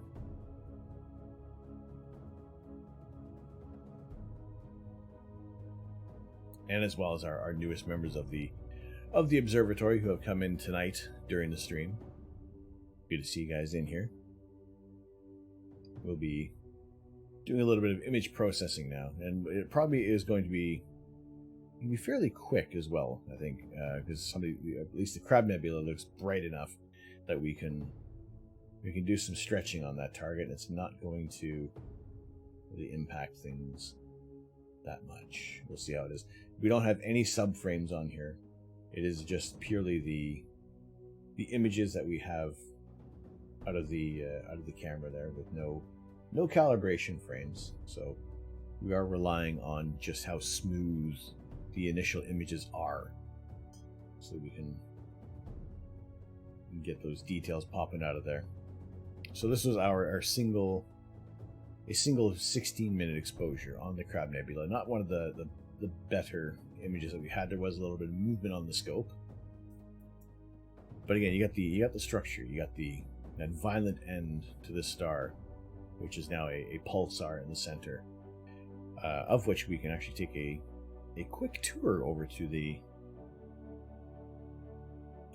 Crab Nebula.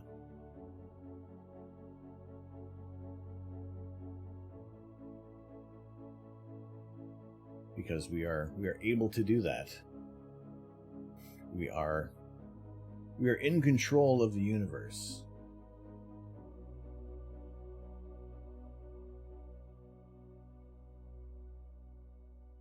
I am, of course, talking about Space Engine.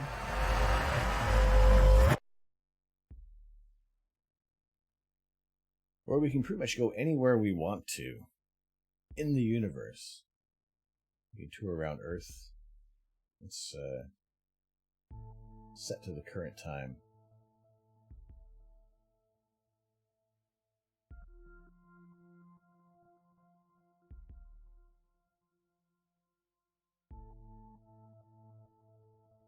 I mean, this has got to be like my favorite effect of the whole thing, is just seeing that light. The sunlight.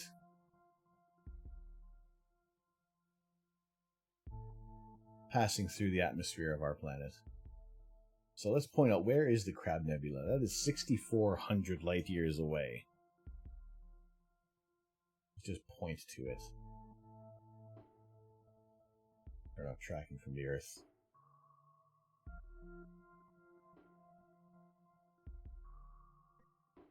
We'll track the Crab Nebula, and we'll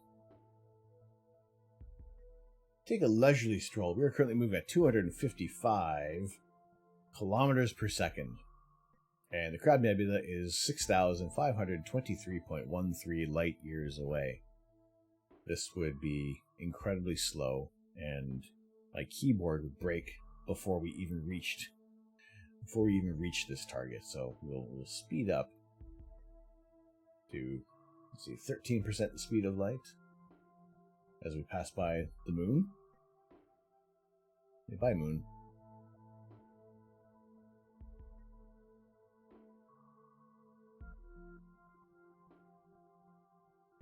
So we are now traveling at 1c as the speed of light, and we're traveling as fast as a photon right now. And boy, is that slow.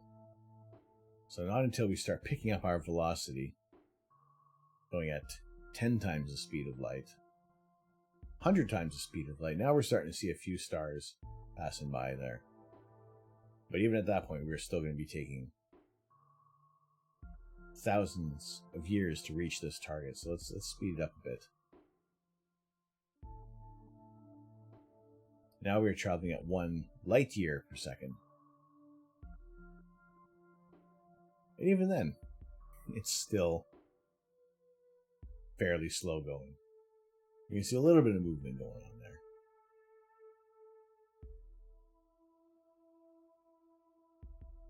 You got a little bit of that parallax movement there of some of the stars. We'll pick things up a bit. Even if we go at 50 light years per second, now everything is starting to whiz by a little faster there.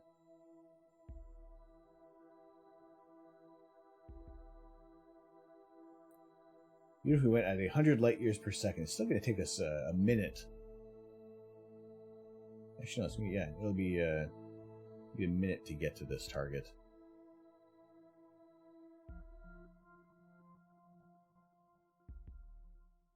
Passing by hundreds upon thousands of star systems.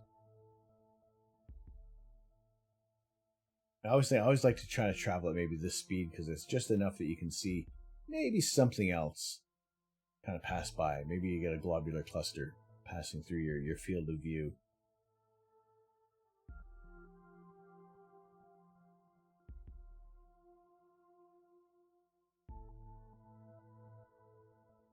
We are approaching the Crab Nebula now.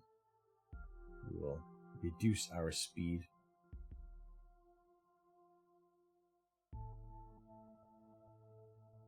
But this is that supernova remnant that was seen in 1054 AD, recorded by Chinese astronomers. And at the heart of this nebula is a pulsar that is powering this entire structure.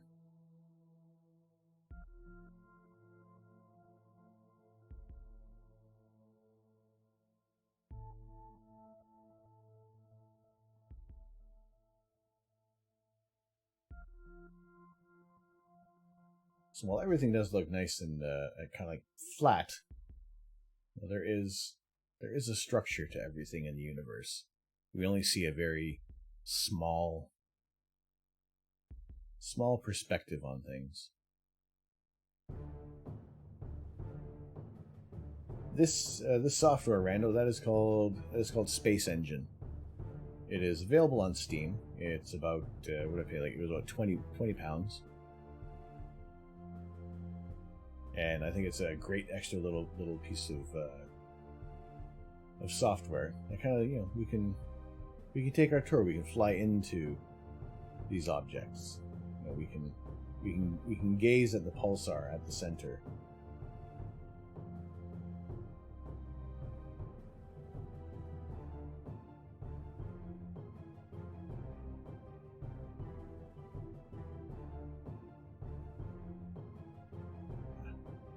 So you also have to adjust your speed so you're not coming in too hot on this.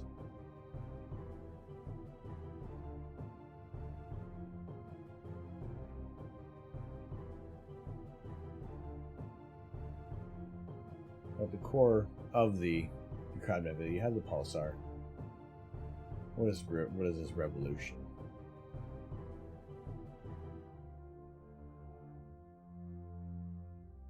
It was spinning up to around like maybe 4,000 revolutions per second.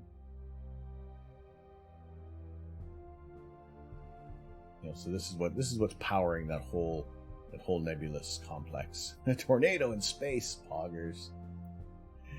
So these would be the you kind of get those relativistic jets coming out of the polar regions of the energy being ejected from the pulsar, which shapes everything there.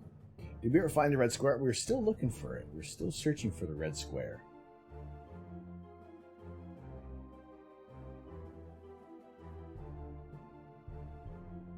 That's what powers that Crab Nebula. So we'll back out from here for a second.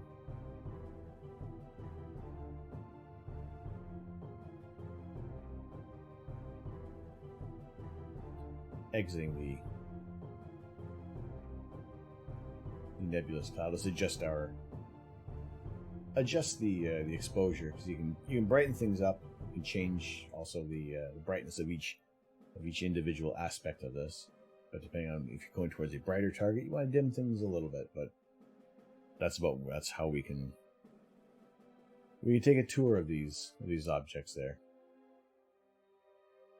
So that is the image that we'll be processing there, and I'm just going to do fairly quickly on that there, just to bring out as much detail as possible on here.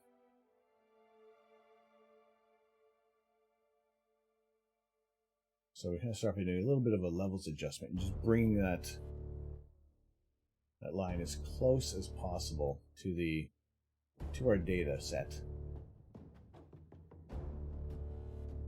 And at this point, even trying to do a bit of a gray point balance and making sure that we can get those star colors back to normal, because we were using a narrowband filter on this target, so it is going to it's going to play around with our colors there. And as long as I'm starting to see some blue stars, some red and orange stars in this section there, so it doesn't look like it's not a bad start to be at there for fixing up our color level, our white balance essentially.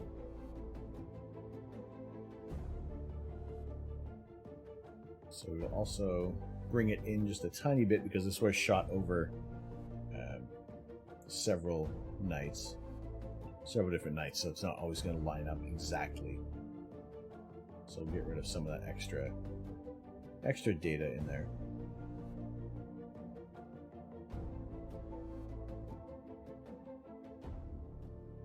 Yeah, that's fine. That's good. So because these TIFF files come out at a 32-bit channel, there's not a lot of editing we can do to it, so we'll drop it down to our 16 bits. Again, just choosing exposure and gamma, because that is the setting that's going to leave it looking as similar to our 32-bit channel as possible there. So again, from there we can see there's a lot more data we can pull in. You know, we're not clipping anything at all. Apologies for those who may have been looking at this at a. So it's not until you start getting in here that's where you're clipping your data. You know, all that blue, that's what we would lose. But you just pretty much bring it up right to that line there, and you haven't done anything wrong to your image yet. So from here you can start to play with the curves. You know, do a bit of sometimes an aggressive curves adjustment on here. But still, not when you start flattening out this curve up at the top, you're clipping more data, so you want to have that just about reaching the nice aggressive curve there. Or if you don't want to go with this one, you can choose. There is a data set called ArcSine, which will just kind of plot out points automatically, which does help with retaining the shape, the stars, so they're not getting as bloated. So you can see that you're going to have your tiny points of stars, depending on how aggressive you're going to be. Now, I've used ArcSine in the past. What I'm going to do is kind of go back to a little bit of the previous ways I've done things, and just put up a bit of an aggressive curve. And already we're starting to see more of that structure of the Crab Nebula within there.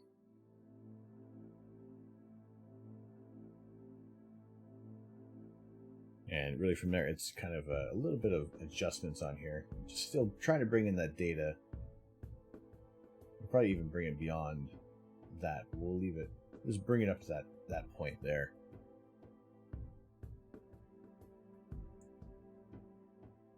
And again, just starting to tease things out. You can see we're starting to see a little bit more of that noise coming through. You know, because there's only so much. There's only so much that we can pull out here at the moment, because it is only a 45-minute exposure that we have on here, so it is. You know, it's smooth, but it could be a lot smoother. And that's only going to be accomplished by adding your subframes, which is going to be your darks, and adding more integration time on there. Give it as much variety in your images, your image movement as possible. Otherwise, you're just stacking up that noise. So I'm going to say that is about it for that little bit. We're already starting to see that coming through, and it looks a little blue on here. So let's go back to our levels, and you can see there is a bit of a separation now. So what we want to try to find is a point that's going to bring everything together, but also not cast that much of a color difference there. I'm going to move this over just for a second. It's actually not looking too bad. I probably should actually do it on this monitor here, because yeah, this monitor has a bit. I still haven't quite balanced the color on this yet, so my eyes might be maybe deceiving me a little bit here.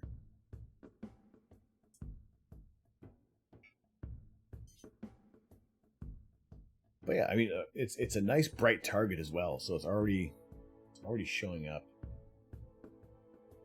in here. So let's run through some of our usual actions that we have. I also realized that I'm pointing my head away from the microphone, so that might be tapering off a bit. So I'll try to. I think that would be a little beneficial if I was looking this way. That's okay.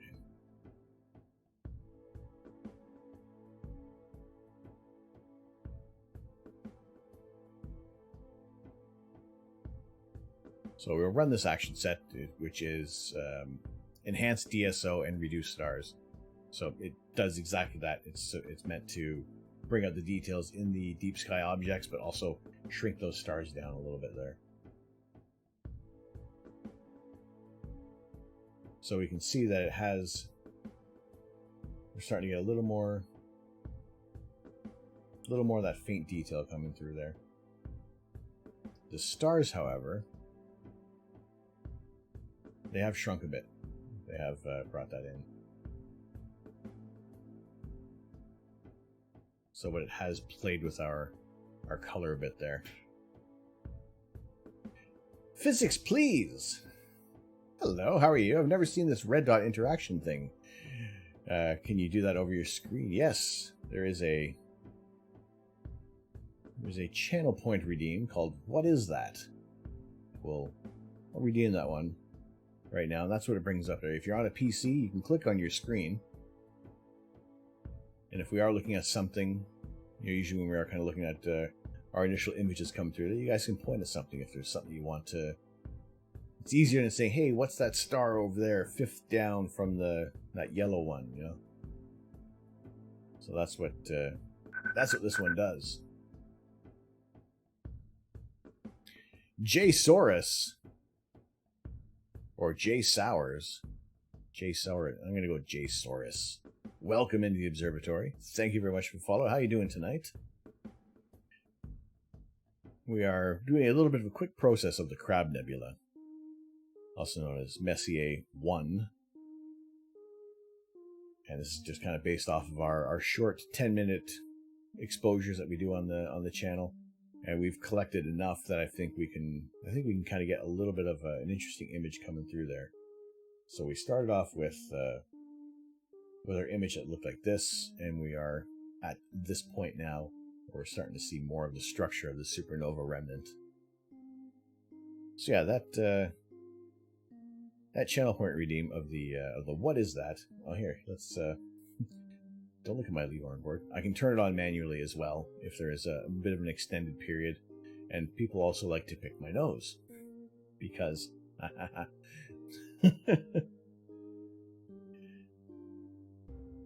yeah, it's more of a... Yeah, if we're looking at something and there's another area that I may not be talking about in our... within our target, you guys can point things out there. I think there's a little more refinement that can be done with this. However, it's worked out pretty well. But physics, please, how you doing?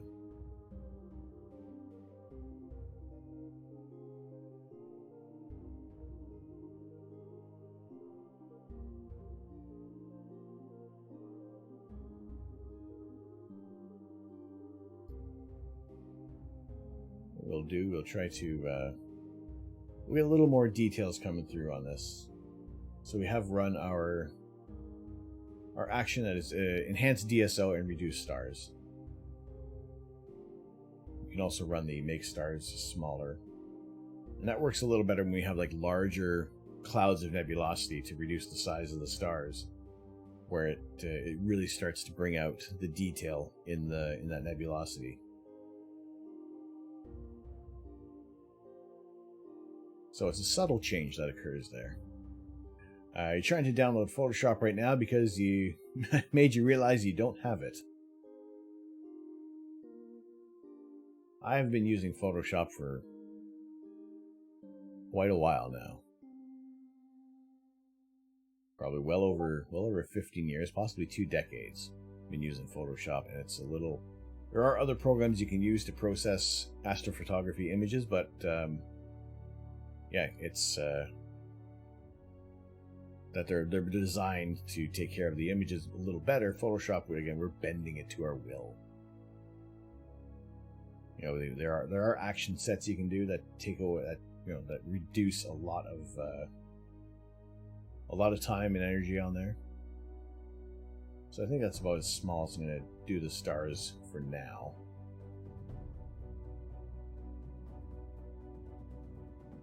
So that has brought them, you can see it has brought them in a fair bit.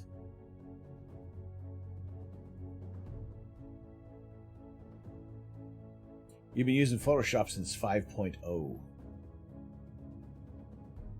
When was 5.0 released?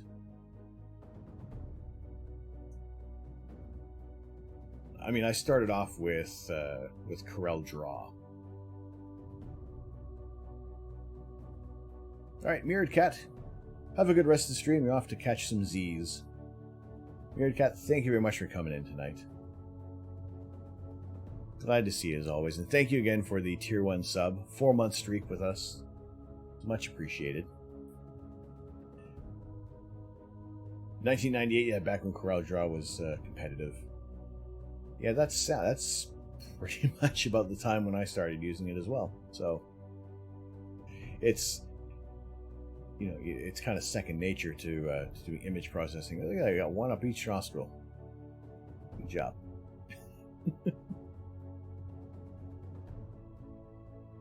That is teamwork. That is teamwork there. But yeah, there are other programs. They're designed to do astrophotography processing, but they're not as intuitive as Photoshop. They do a much better job. However, you know, knowing where everything is in Photoshop, you can kind of plow through those a little quicker. So we have reduced our stars about as much as I want to. We do another one with local contrast enhancement, which is going to make it just a tiny little bit sharper. It's not a massive change, but it's subtle enough that you can, when you go back and forth between them, you see that there is just sharp. It just does that nice little bit of crunchiness to it there. So it's at this point I'm going to want to go back and actually what I will do is let's check our individual channels. The red, green, blue. Now generally the green channel is going to be much cleaner than other channels. It's not too bad, but it's cool. You can see the different wavelengths within the Crab Nebula as well. It's being picked up in the channels.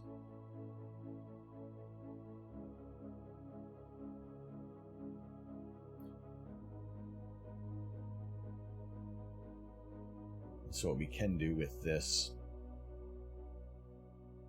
is we do a little bit of I want to do a little per channel processing on here.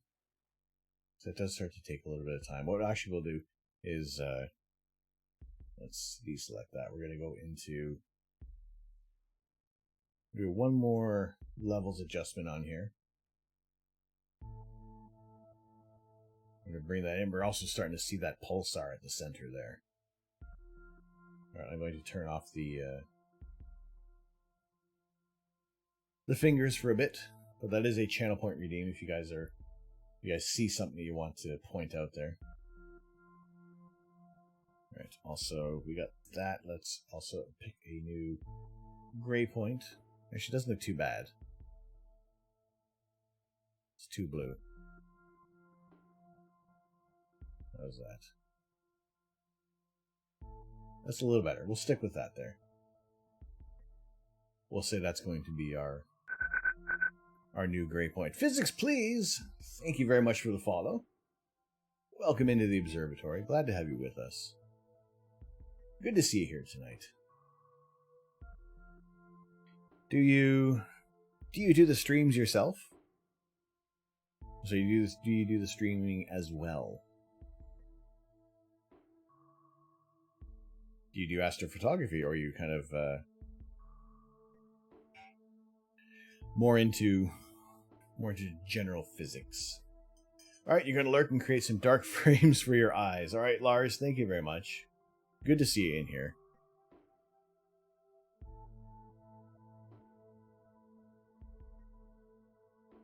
Thank you very much for the lurk.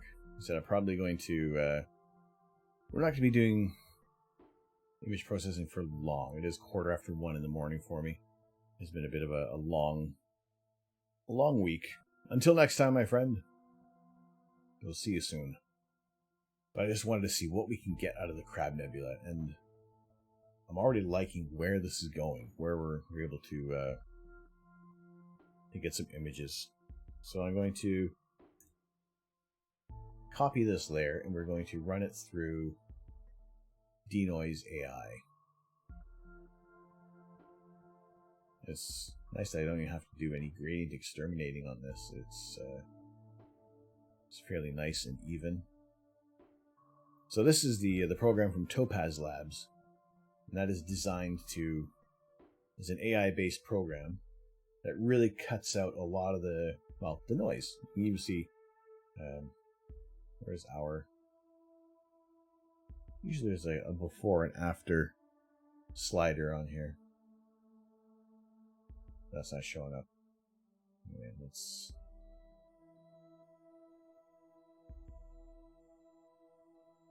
zoom in. That just, that cleans it. There's the before and after. So that's just on the auto. Probably even you can fiddle with things there. Let's see what picking low light does.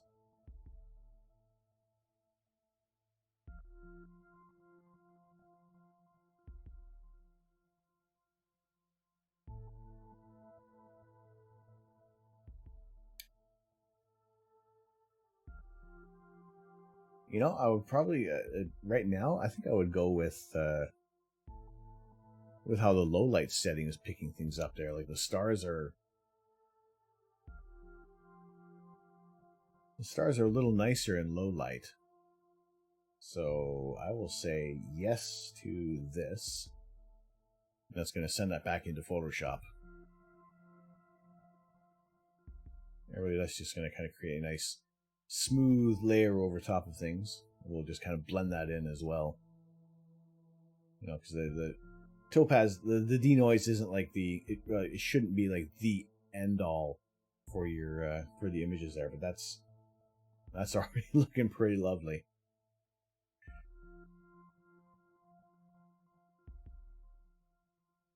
I think it's a little too smooth.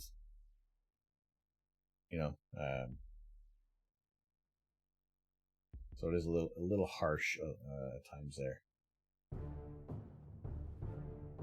So we just kind of back it off a little bit.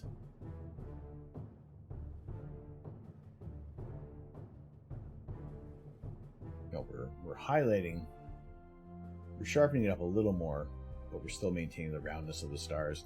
You're completing a master's in computational simulation, smashing asteroids together. Haven't been streaming ever since Xfinity data caps. Fair enough. Fair enough. That's cool. Smashing asteroids together. We do. Well, I mean, we play around in Universe Sandbox time to time, and yeah, it is kind of fun smashing planets into each other, and seeing what kind of disarray you can throw the solar system into. If you want to if you want to put Saturn next to Jupiter, or if you want to launch a pigeon at 50 times the speed of light towards the Earth and see what happens, fun things like that.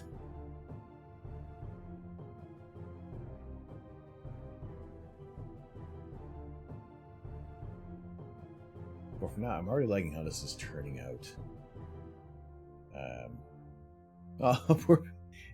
It's okay. It's not a real pigeon. It's just a digital pigeon. Okay, if we launched a bowling ball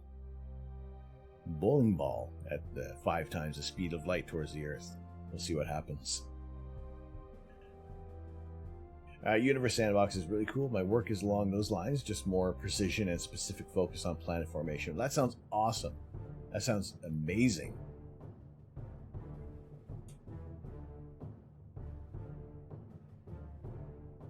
That is really cool. Towards the Earth, big bada boom. Is the 5th element on anywhere? It might be. Okay, side note. Those of you who are interested in movies, hopefully, well, not hopefully, I will have a 7-day trial of Now TV, just so I can watch the Snyder cut of Justice League. But hopefully, the 5th element will be on there. Or maybe they'll put the 5th element on Disney Plus. Maybe it's already on there. Maybe I'm missing out on it. Okay, alright, see ya.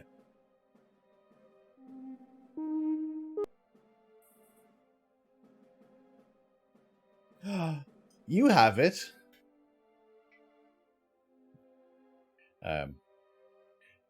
We need to watch the 5th element. Just downloaded Justice League while watching here. Lovely. I've heard... Well, actually, I haven't even really heard anything about it. I've avoided any spoilers, any reviews, because I just want to see what they did. And hearing that they spent about an extra $70 million to improve the movie. And not to mention just some of the action figures that were put out drew initial interest. Seeing Darkseid in the movie, that's really cool. He was always my favorite villain in the DC comics. These days you gotta hide in a box for people not to ruin things for you. It's terrible. And even then, they can still get some messages to you. I had a friend who had... They were watching some innocuous YouTube video and had the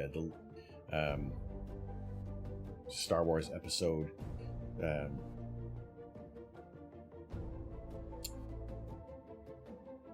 first of the new 3, The Force Awakens. Sorry, they had The Force Awakens spoiled for them in just a video that had nothing to do with Star Wars. Ridiculous. You had to stop watching Twitch entirely until you finished Valheim. You can finish Valheim?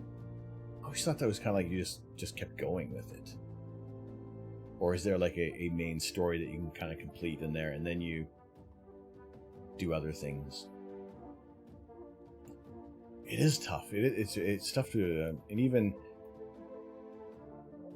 some of the... Valheim has 5 bosses, more later. Oh, I didn't even know there was like that portion of the game available. I really thought it was just kind of just a survival game. Almost like Rust.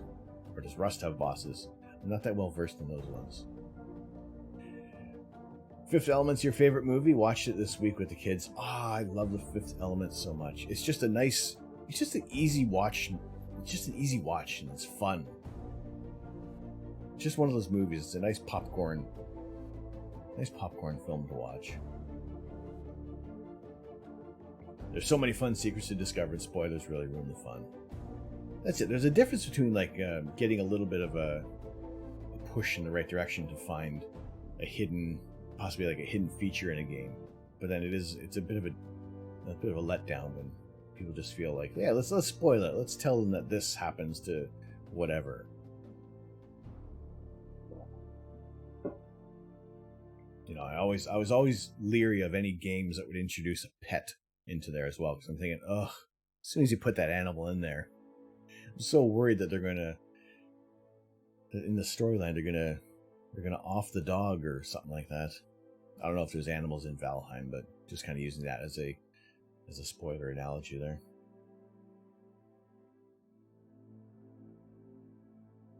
So let's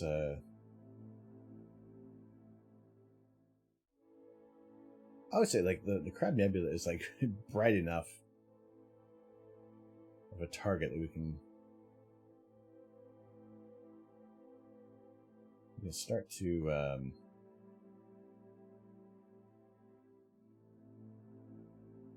play around with some of the color adjustments on here. Just boost certain signals.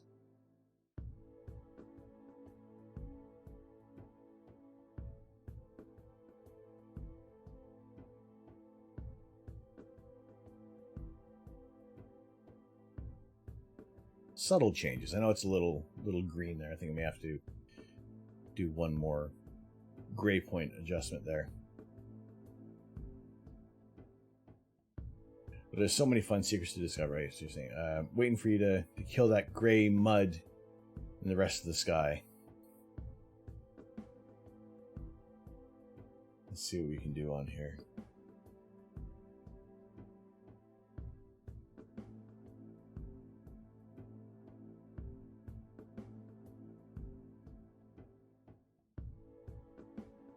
Actually, I think I can run Gradient Exterminator on this, because there is a little bit of vignetting in there. So, actually, for the most part, it's funny. Sometimes some images you really got to work for them, but we're already getting close to an image that is it's looking fairly decent already.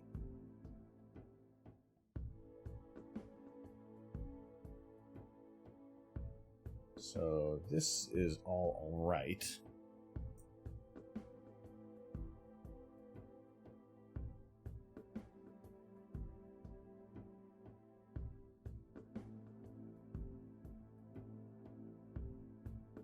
That should even things out there.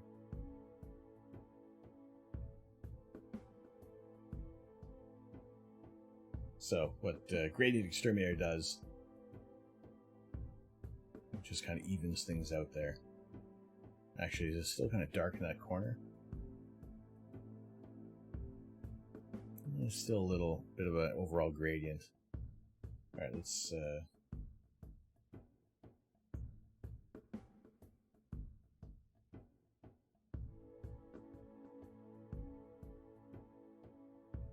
pick a new gray point. That looks a little better. And almost from here, it can start to be a little bit of season to taste. And actually, let's take a look at the channels on this one.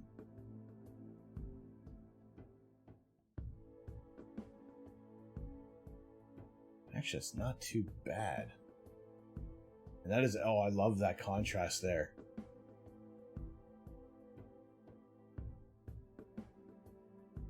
I mean, that's more of the hydrogen alpha wavelength that you're going to see in these images. And then when you look in the green, that's more of the oxygen, the doubly ionized oxygen, and the hydrogen beta wavelength of of light in this. That is a really good contrast between these two. So what I am tempted now to do this is to copy that layer. That's fine. And I'm going to make a grayscale image with the red.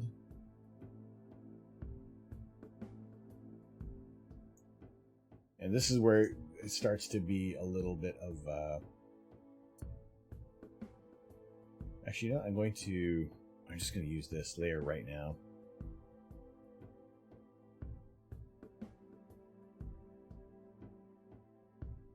just the red itself and use that as a luminosity layer, and that just really starts to make that nebulosity pop right now.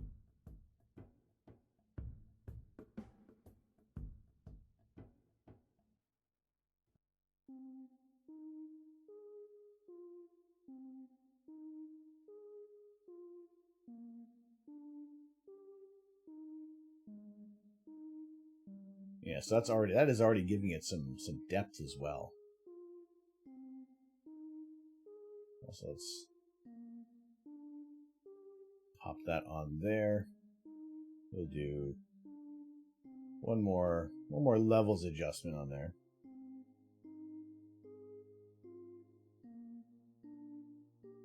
Bring in the data. I'm thinking I'm this being the level of the histogram being still nice and thin into a point. You know, there's still a lot more that we could fix up in there. So what I will do is do a quick curves adjustment, and we can see I'm starting to amplify a lot of the noise. Don't want all of that. I just want to brighten things up. Actually, what I can do, let's close that. We want to mark that point, and we just want to start to bring up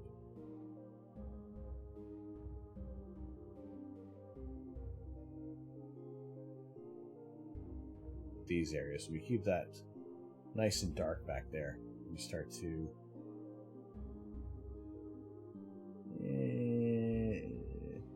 no, we'll leave it at that.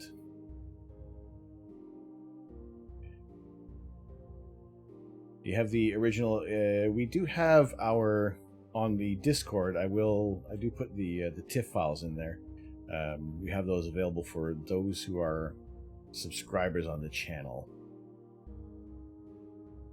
That's where we do have that data in there on our Discord channel.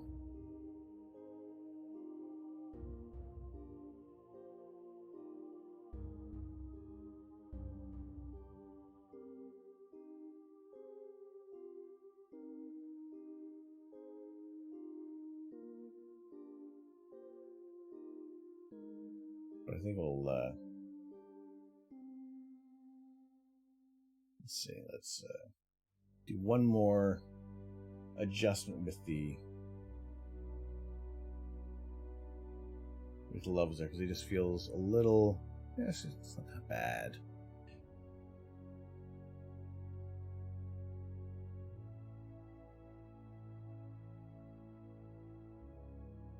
Just want to see about fixing up that color a tiny bit. There we go.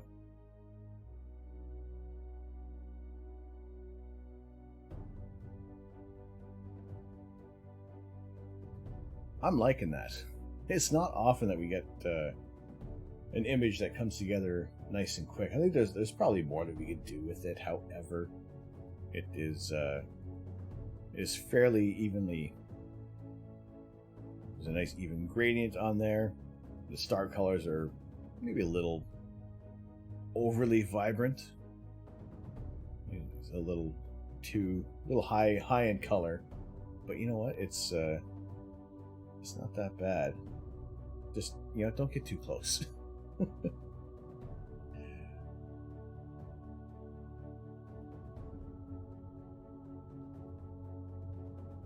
We won't get too close on that one there.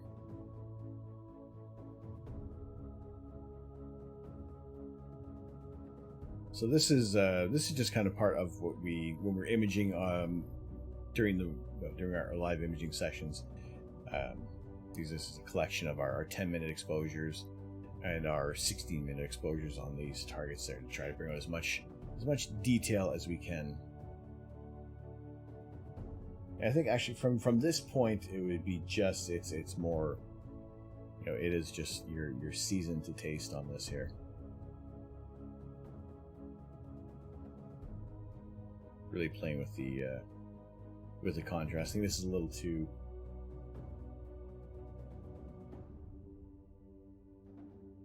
too much brightness and contrast in here. So we'll get rid of that layer.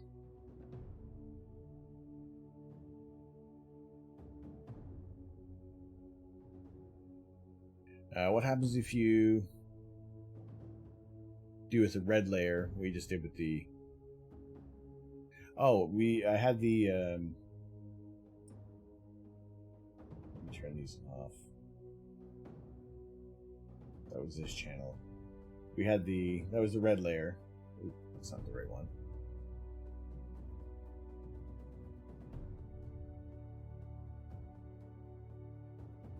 Yeah. So if you did with the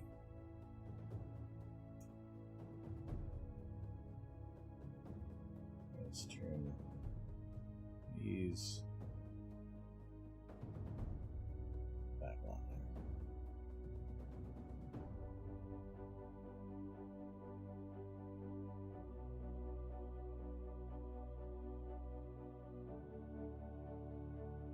So it was from about this point where we had the red channel in there. So if we throw the green channel as well,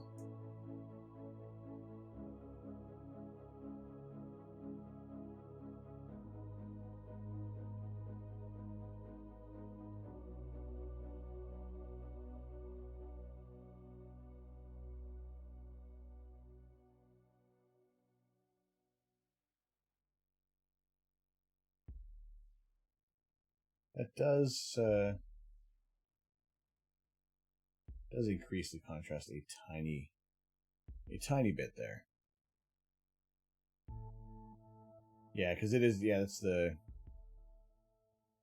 whole green channel. So we turn that back off. Let's go back to where we were before.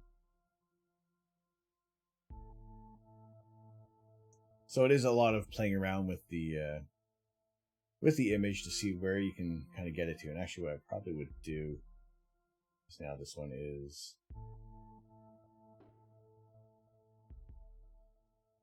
We got some weird artifacts that are showing up there. And that could be part and parcel to Denoise AI making something happen like that there. That'd be. I don't think there's any other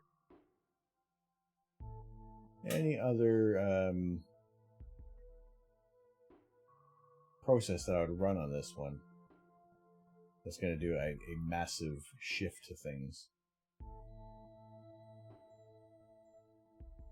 But yeah, it's a little more, you see other kind of people doing more of a bluish take on this there. But I mean, I'm happy with how the star colors have turned out. We have a nice variety of red,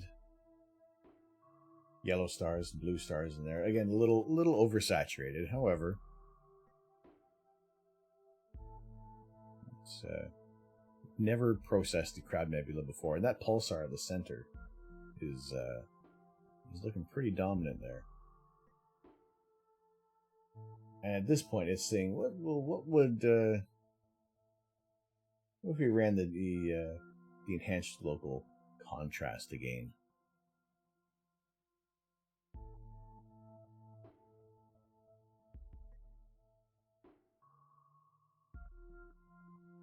Sharpens it up a tiny bit, but I'm thinking it's almost to the point where it's looking.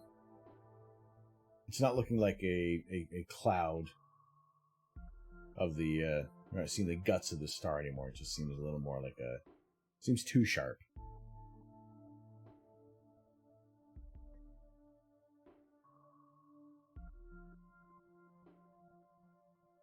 Yeah, that'd be.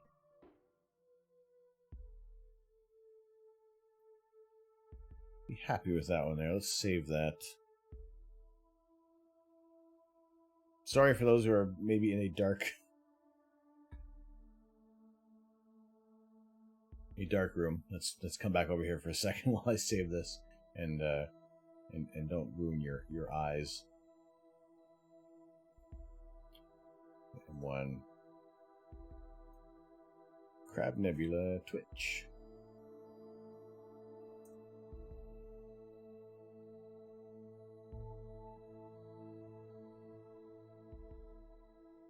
Alright, we'll save that one down. So that was kind of based off of our... Oh, not this one. Let me find a better image of the Crab Nebula that we've taken, so I can kind of show you guys an example of what a single exposure looks like of the Crab Nebula versus what we've kind of come up with in a fairly short amount of time.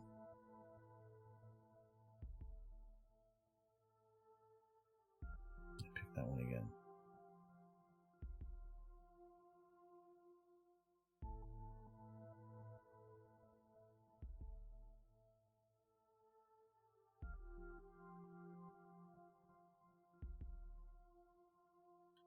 I'm thinking that we need to like really go back through. There we go. So there is our single exposure of the Crab Nebula.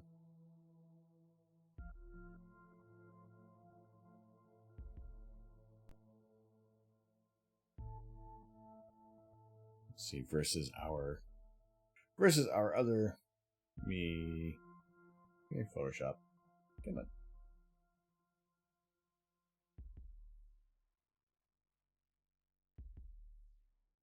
So a single exposure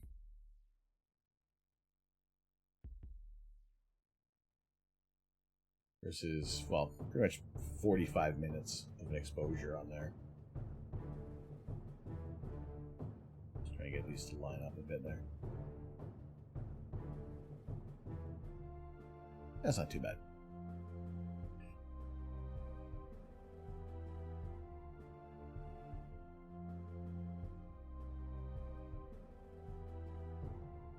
I mean, you could even do, again, see, this is how a lot of the image processing kind of comes along. The greens, I could probably even tone that down a little bit. Drop the saturation.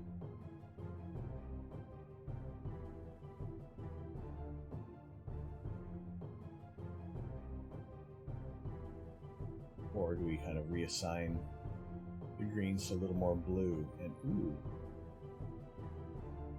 I'm kind of liking how that one's turning out, because you don't really have green in space. You're going to get more blue, so I'm going to stick with that because that is a little closer to the color that we want to have. And really, that can also be accomplished by switching up the RGB channels in there as well. But yeah, I'm gonna leave it at that. We lined up again nicely there.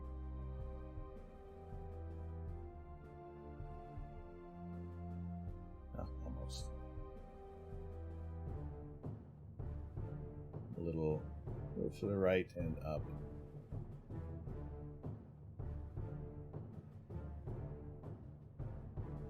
We'll take it.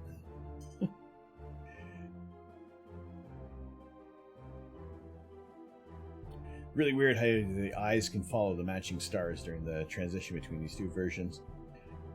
There are sometimes we can get things lined up nicely. Other times, it's not. Motiak! Hello, how are you? How are you doing tonight? I guess if I zoom in on this one a little, tiny bit more.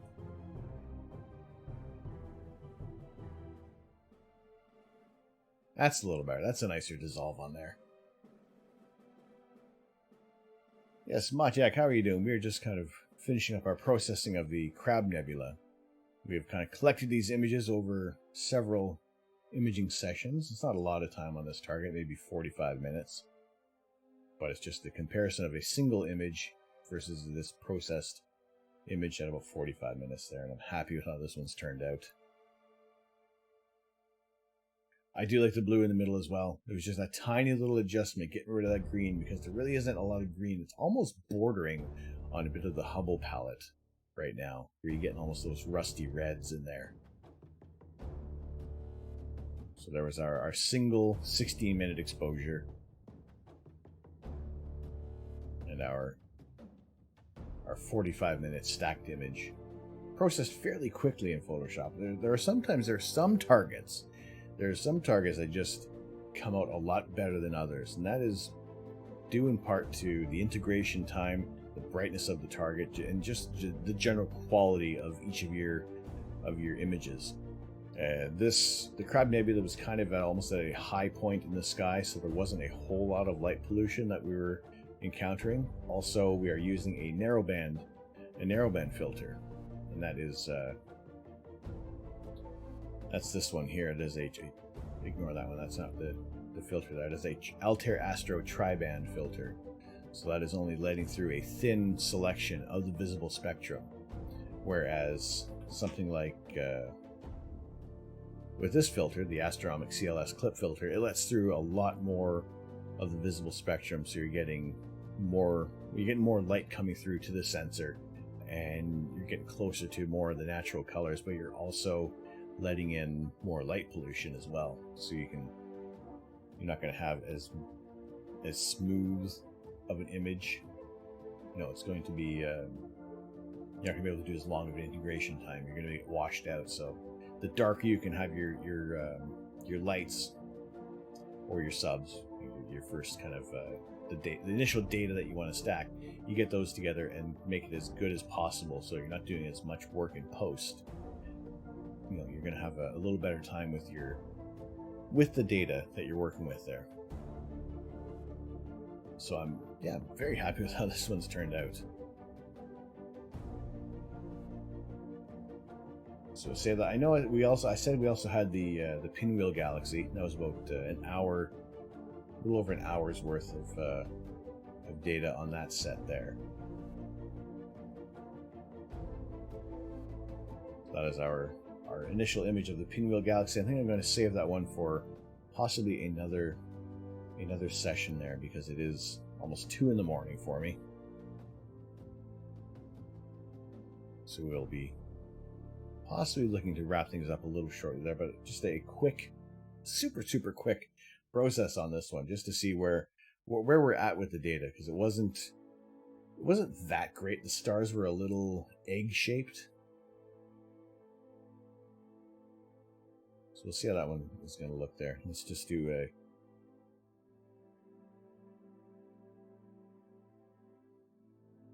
quick little process on there. In a tiny bit, let's just get the galaxy in the center there.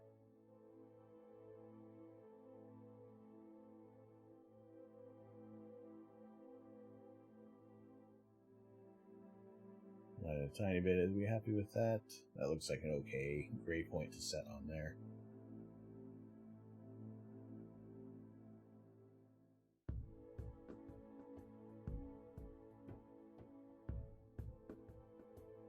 Now, usually we'll do a little more in-depth look at things on here, but I just want to see where we're at with this data. There seems to be a fair bit of vignetting in there, but it's also a bit of an aggressive curve stretch, just to start to bring out the data there.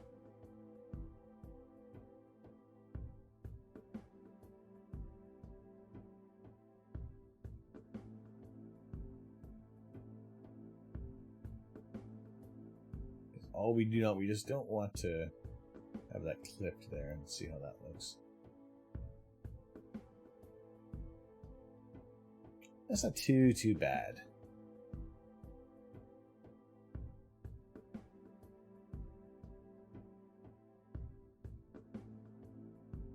No, do not want that.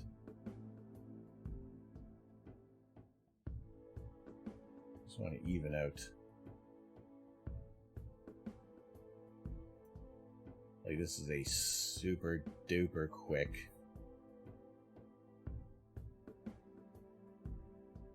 Now, once we do the gradient exterminator, we'll go back and do another levels there. It does kind of bring out that green again, because that's just the nature of that narrowband filter. Sorry, because there is more signal coming through in the blues and the greens.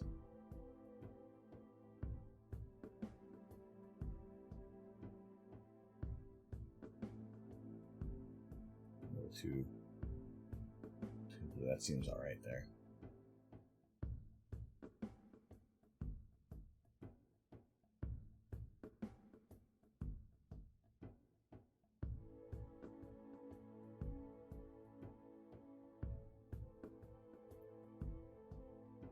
Yeah, that's just a really quick run through of the Pinwheel Galaxy. We'll clean it up in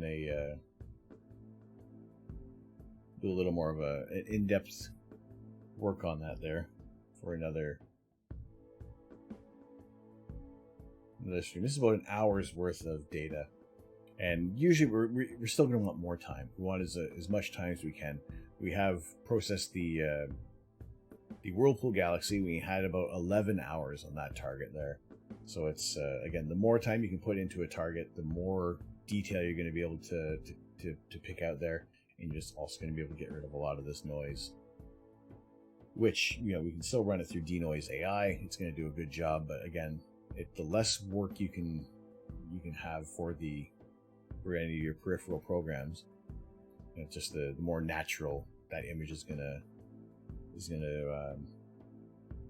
come out there. Do you ever do multiple nights over the same object overlap? Yes, actually, this one, the Pinwheel Galaxy and the Crab Nebula, these were all over several different nights. And when we're doing these, are just our quick little exposures, just to kind of look at the objects in the night sky.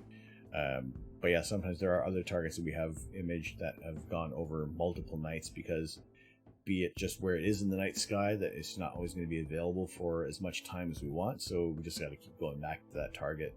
The longest I've spent on one target is about 24 hours. And that was with the Whirlpool Galaxy, using this camera that I'm using as my webcam, which I have replaced with a Astronomy dedicated camera that can be cooled to sub-zero temperatures, which removes a lot of that thermal noise that is going to occur when you do a long exposure, or just even, you know, taking a picture at night. You get a lot of graininess in there, so you can cool it down to temperatures below 0 degrees Celsius. It's just going to give you a much smoother image in the end. So there's not a whole lot more that you need to do to kind of clean things up a bit there.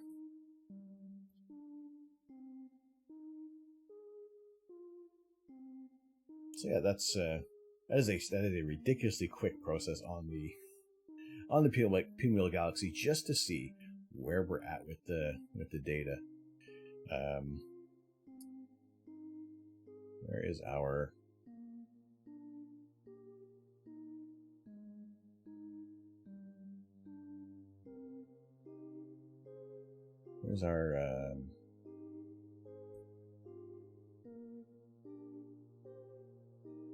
image of the Whirlpool Galaxy?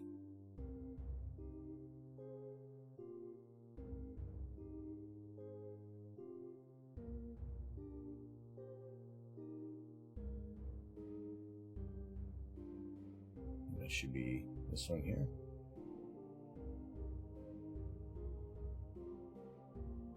There we go. So that's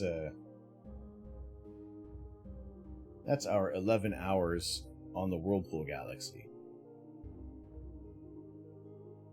So we're able to get a lot more detail out of this one there. And this is a galaxy that is 28 million light years away. And again, with the longer integration time, you can start to see other galaxies that are farther away, hundreds of millions of light years beyond this galaxy. So this was shot over multiple nights as well, different orientations. And once that image is all stacked together, it will orient the image all together. There, align all the stars, and then you can kind of go from there. And you know, it's this one was we probably spent about maybe 2-3 hours on this one over the course of the stream. Usually when I'm doing an image edit on my own, and you know, we're not all staring at me, it can be multiple hours and maybe multiple days that I'll spend trying to get the details coming out right.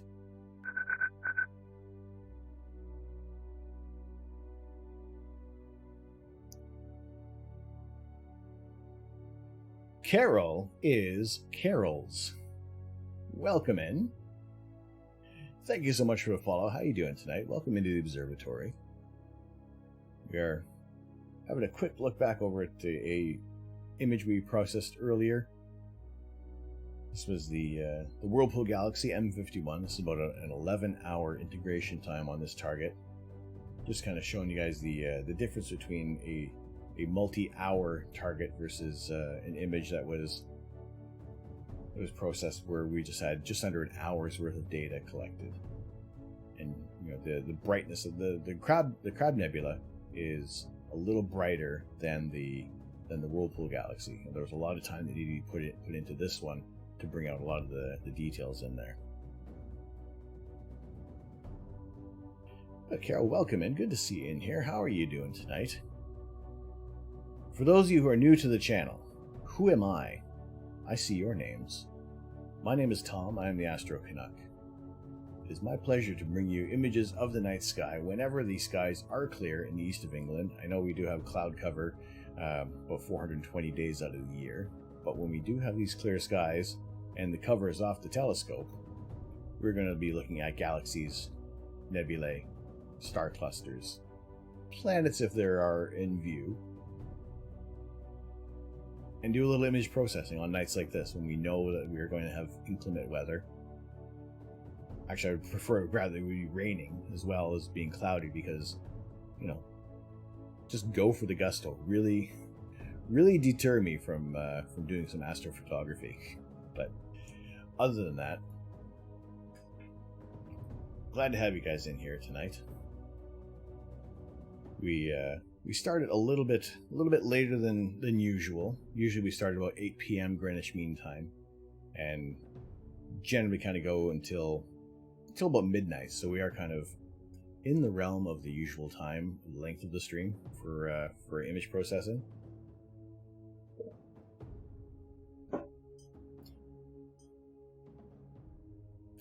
So adorable. Pookie still here. How are you doing? What did you have for dinner tonight? What was your dinner?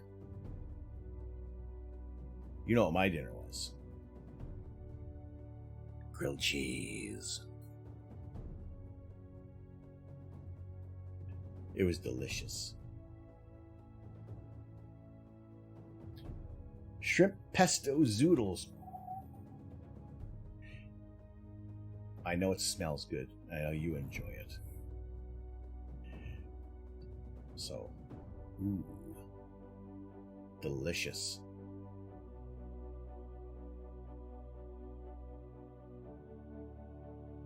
There you go. Physics knows it. Physics knows keto. You can swap recipes now. Maybe we'll put a recipe section on the Discord. Who knows? We talk about food every now and then as well. Always like to hear what you guys enjoy. What gets your mouth watering? What makes your tummy grumble?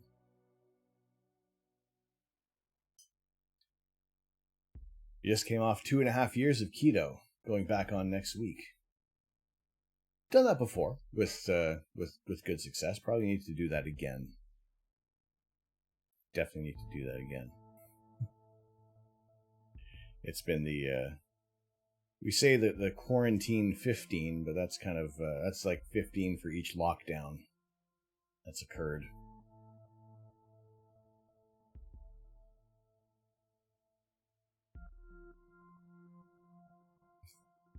Trying to get back on the Tim Hortons down the road doesn't help. No, it probably doesn't. It probably doesn't. You don't do it for weight, you do it for mind. The brain functions way better on keto. I'm going to say I'm going to agree with you on that. There was just something less, I don't know, just I can't even describe it. I know exactly what you mean. I know exactly what you're talking about there. Just for how it's just a different mindset on things. What I didn't, it was that everything with keto, you pretty much had to cook it every time. There was like nothing you could just kind of really like kind of quickly just whack in the oven and that's it. You're done with it. You really got to do a lot of preparation for things. But yeah, definitely can be worth it for that for the process there. Yeah, had a positive experience. changing that lifestyle for a while.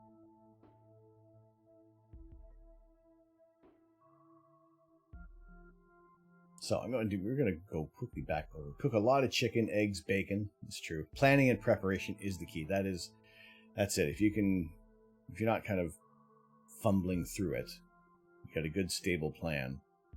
Pretty much any kind of lifestyle, really, as long as you get a plan in place. You know, like on the stream here, I have a rough plan of what we want to do, and sometimes things can go not so much sideways. We'll go off the rails a little bit, but it's good. And especially like this, just kind of talking about what we like to eat, what we enjoy, what works well for our diets, for our lifestyles. Yeah, I think I don't even know how many eggs we ate. So many eggs.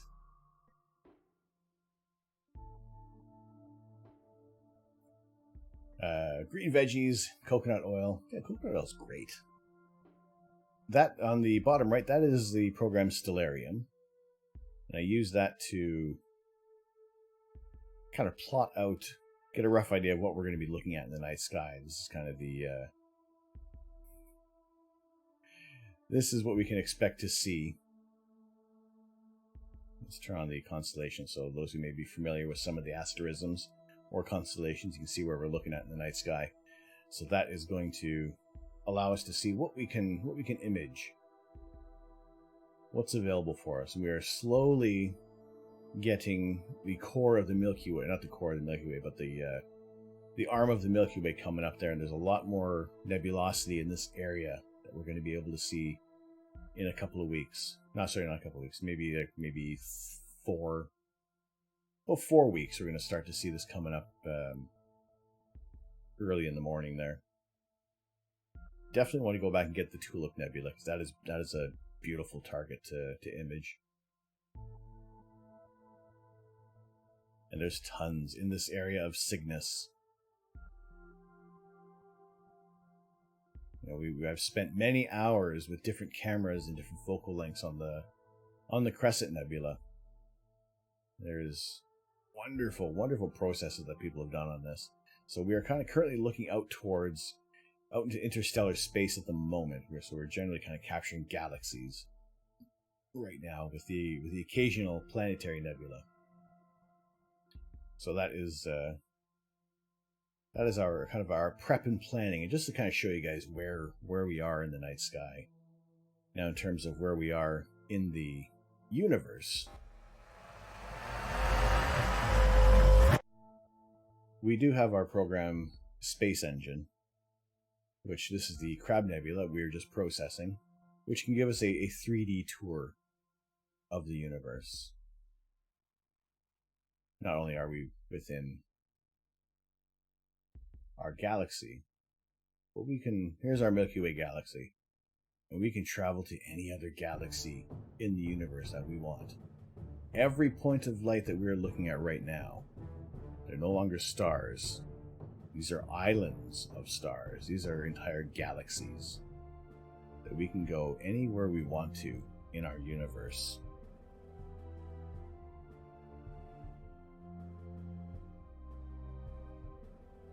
We are free to check out anything we want. Let's just pick a random galaxy. NGC 1399, which is 65 million light years away. This galaxy, the light emitted from this galaxy, this is actually kind of cool. I picked on this one. The light from this galaxy that we would, if we were to image this one, came when the dinosaurs roamed the Earth. So we travel 65 million years into the past, and this is an elliptical galaxy.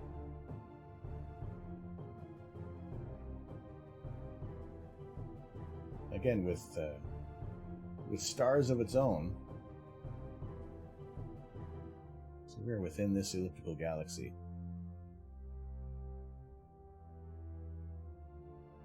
$65 million light years away. You just pick any star within this. Let's go to that object.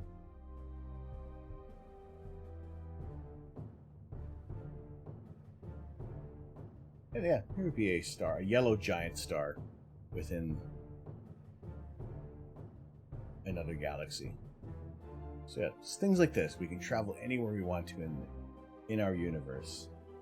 See something new, see something interesting.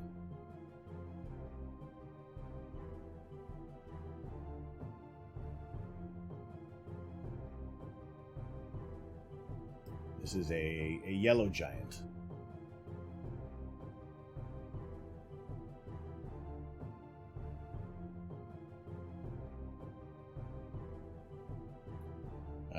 What do we got? Do we have... It apparently has 11 planets orbiting it, or possibly. According to Space Engine.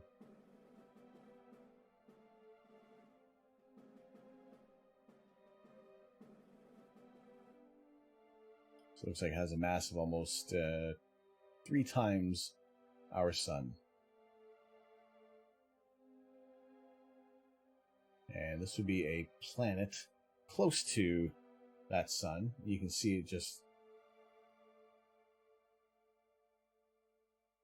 quite a bit of off-gassing from here, so that sun is just blowing away.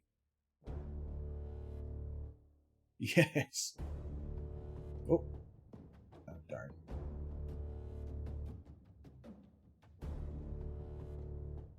Sorry. We are currently on the surface of this planet right now.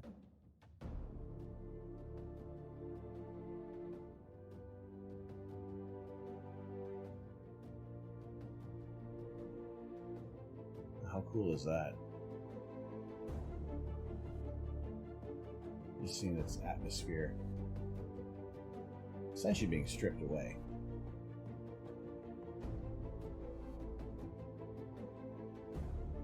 But that's what is incredibly interesting about this program, is that you can travel to pretty much anywhere. They're going to have some sort of representation of what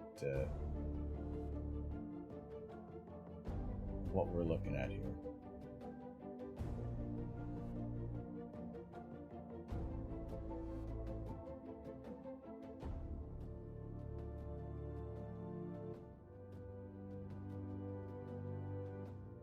So that is pretty neat. What a view, eh?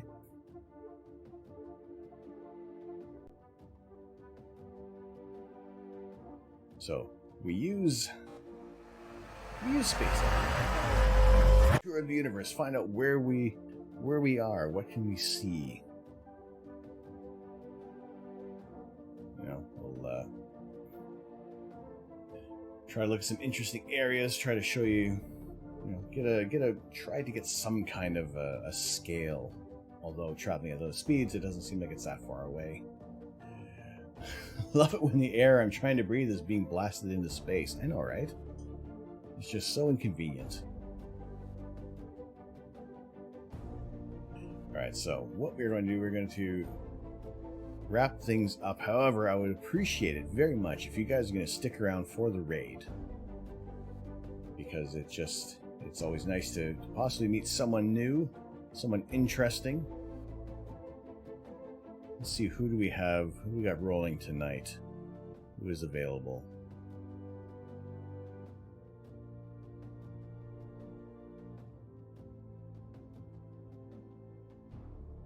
Let's see. Saint Azazel. Saint Azazel, welcome in. How are you doing tonight? Thank you very much for the follow.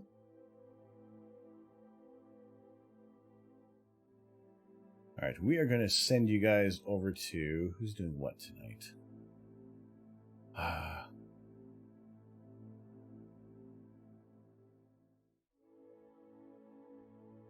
Let's see. Do we want... Here's the question. Do we want to go on... Do you want to maybe go to see someone who's doing more space? Or would you be...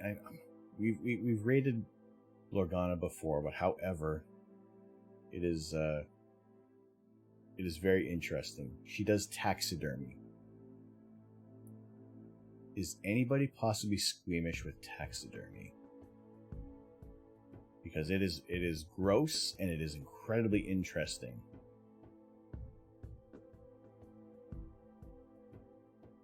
So I think that is going to be...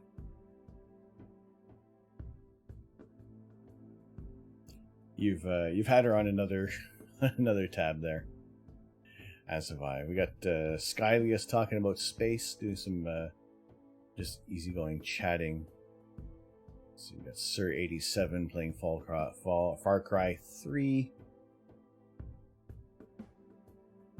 Hi Selena is playing chess.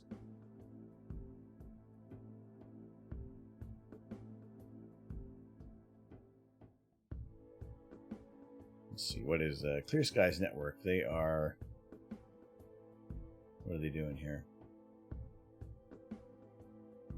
Thanks, sad to see you at the end. Had to go follow up to catch up next time. Have a good night, broski. Keep it up and love the night sky. Saint Azazel, thank you very much for coming in. Well, I'm just going to check, see what Clear Skies Network is doing. So we have looked at...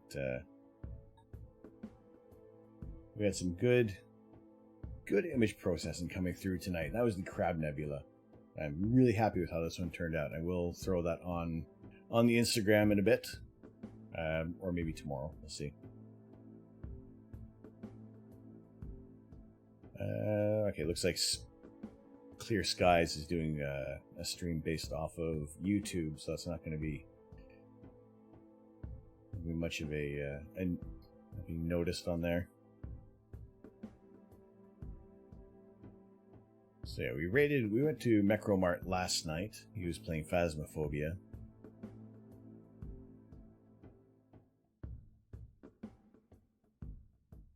So yeah, you know what, let's I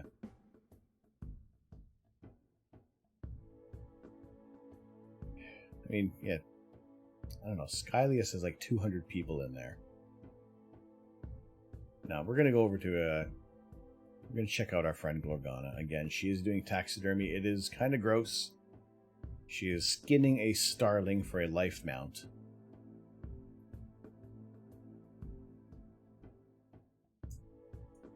So, those of you who are subscribed to the channel, exclamation Raid 1 is our message. Raid 2, if you guys aren't subscribed, that's alright, I got you covered. Do not worry. I do not hold it against you at all if you're not subscribed. That is not the point of this channel. It is just a good time that you guys are coming in, hanging out with us, sharing the night sky, sharing your stories if you do astrophotography or any other story you have. Always love to hear from you guys. So those are our raid messages. I am absolutely enthralled with Glorgana's channel. This is so interesting. I've never seen anything like this on Twitch before.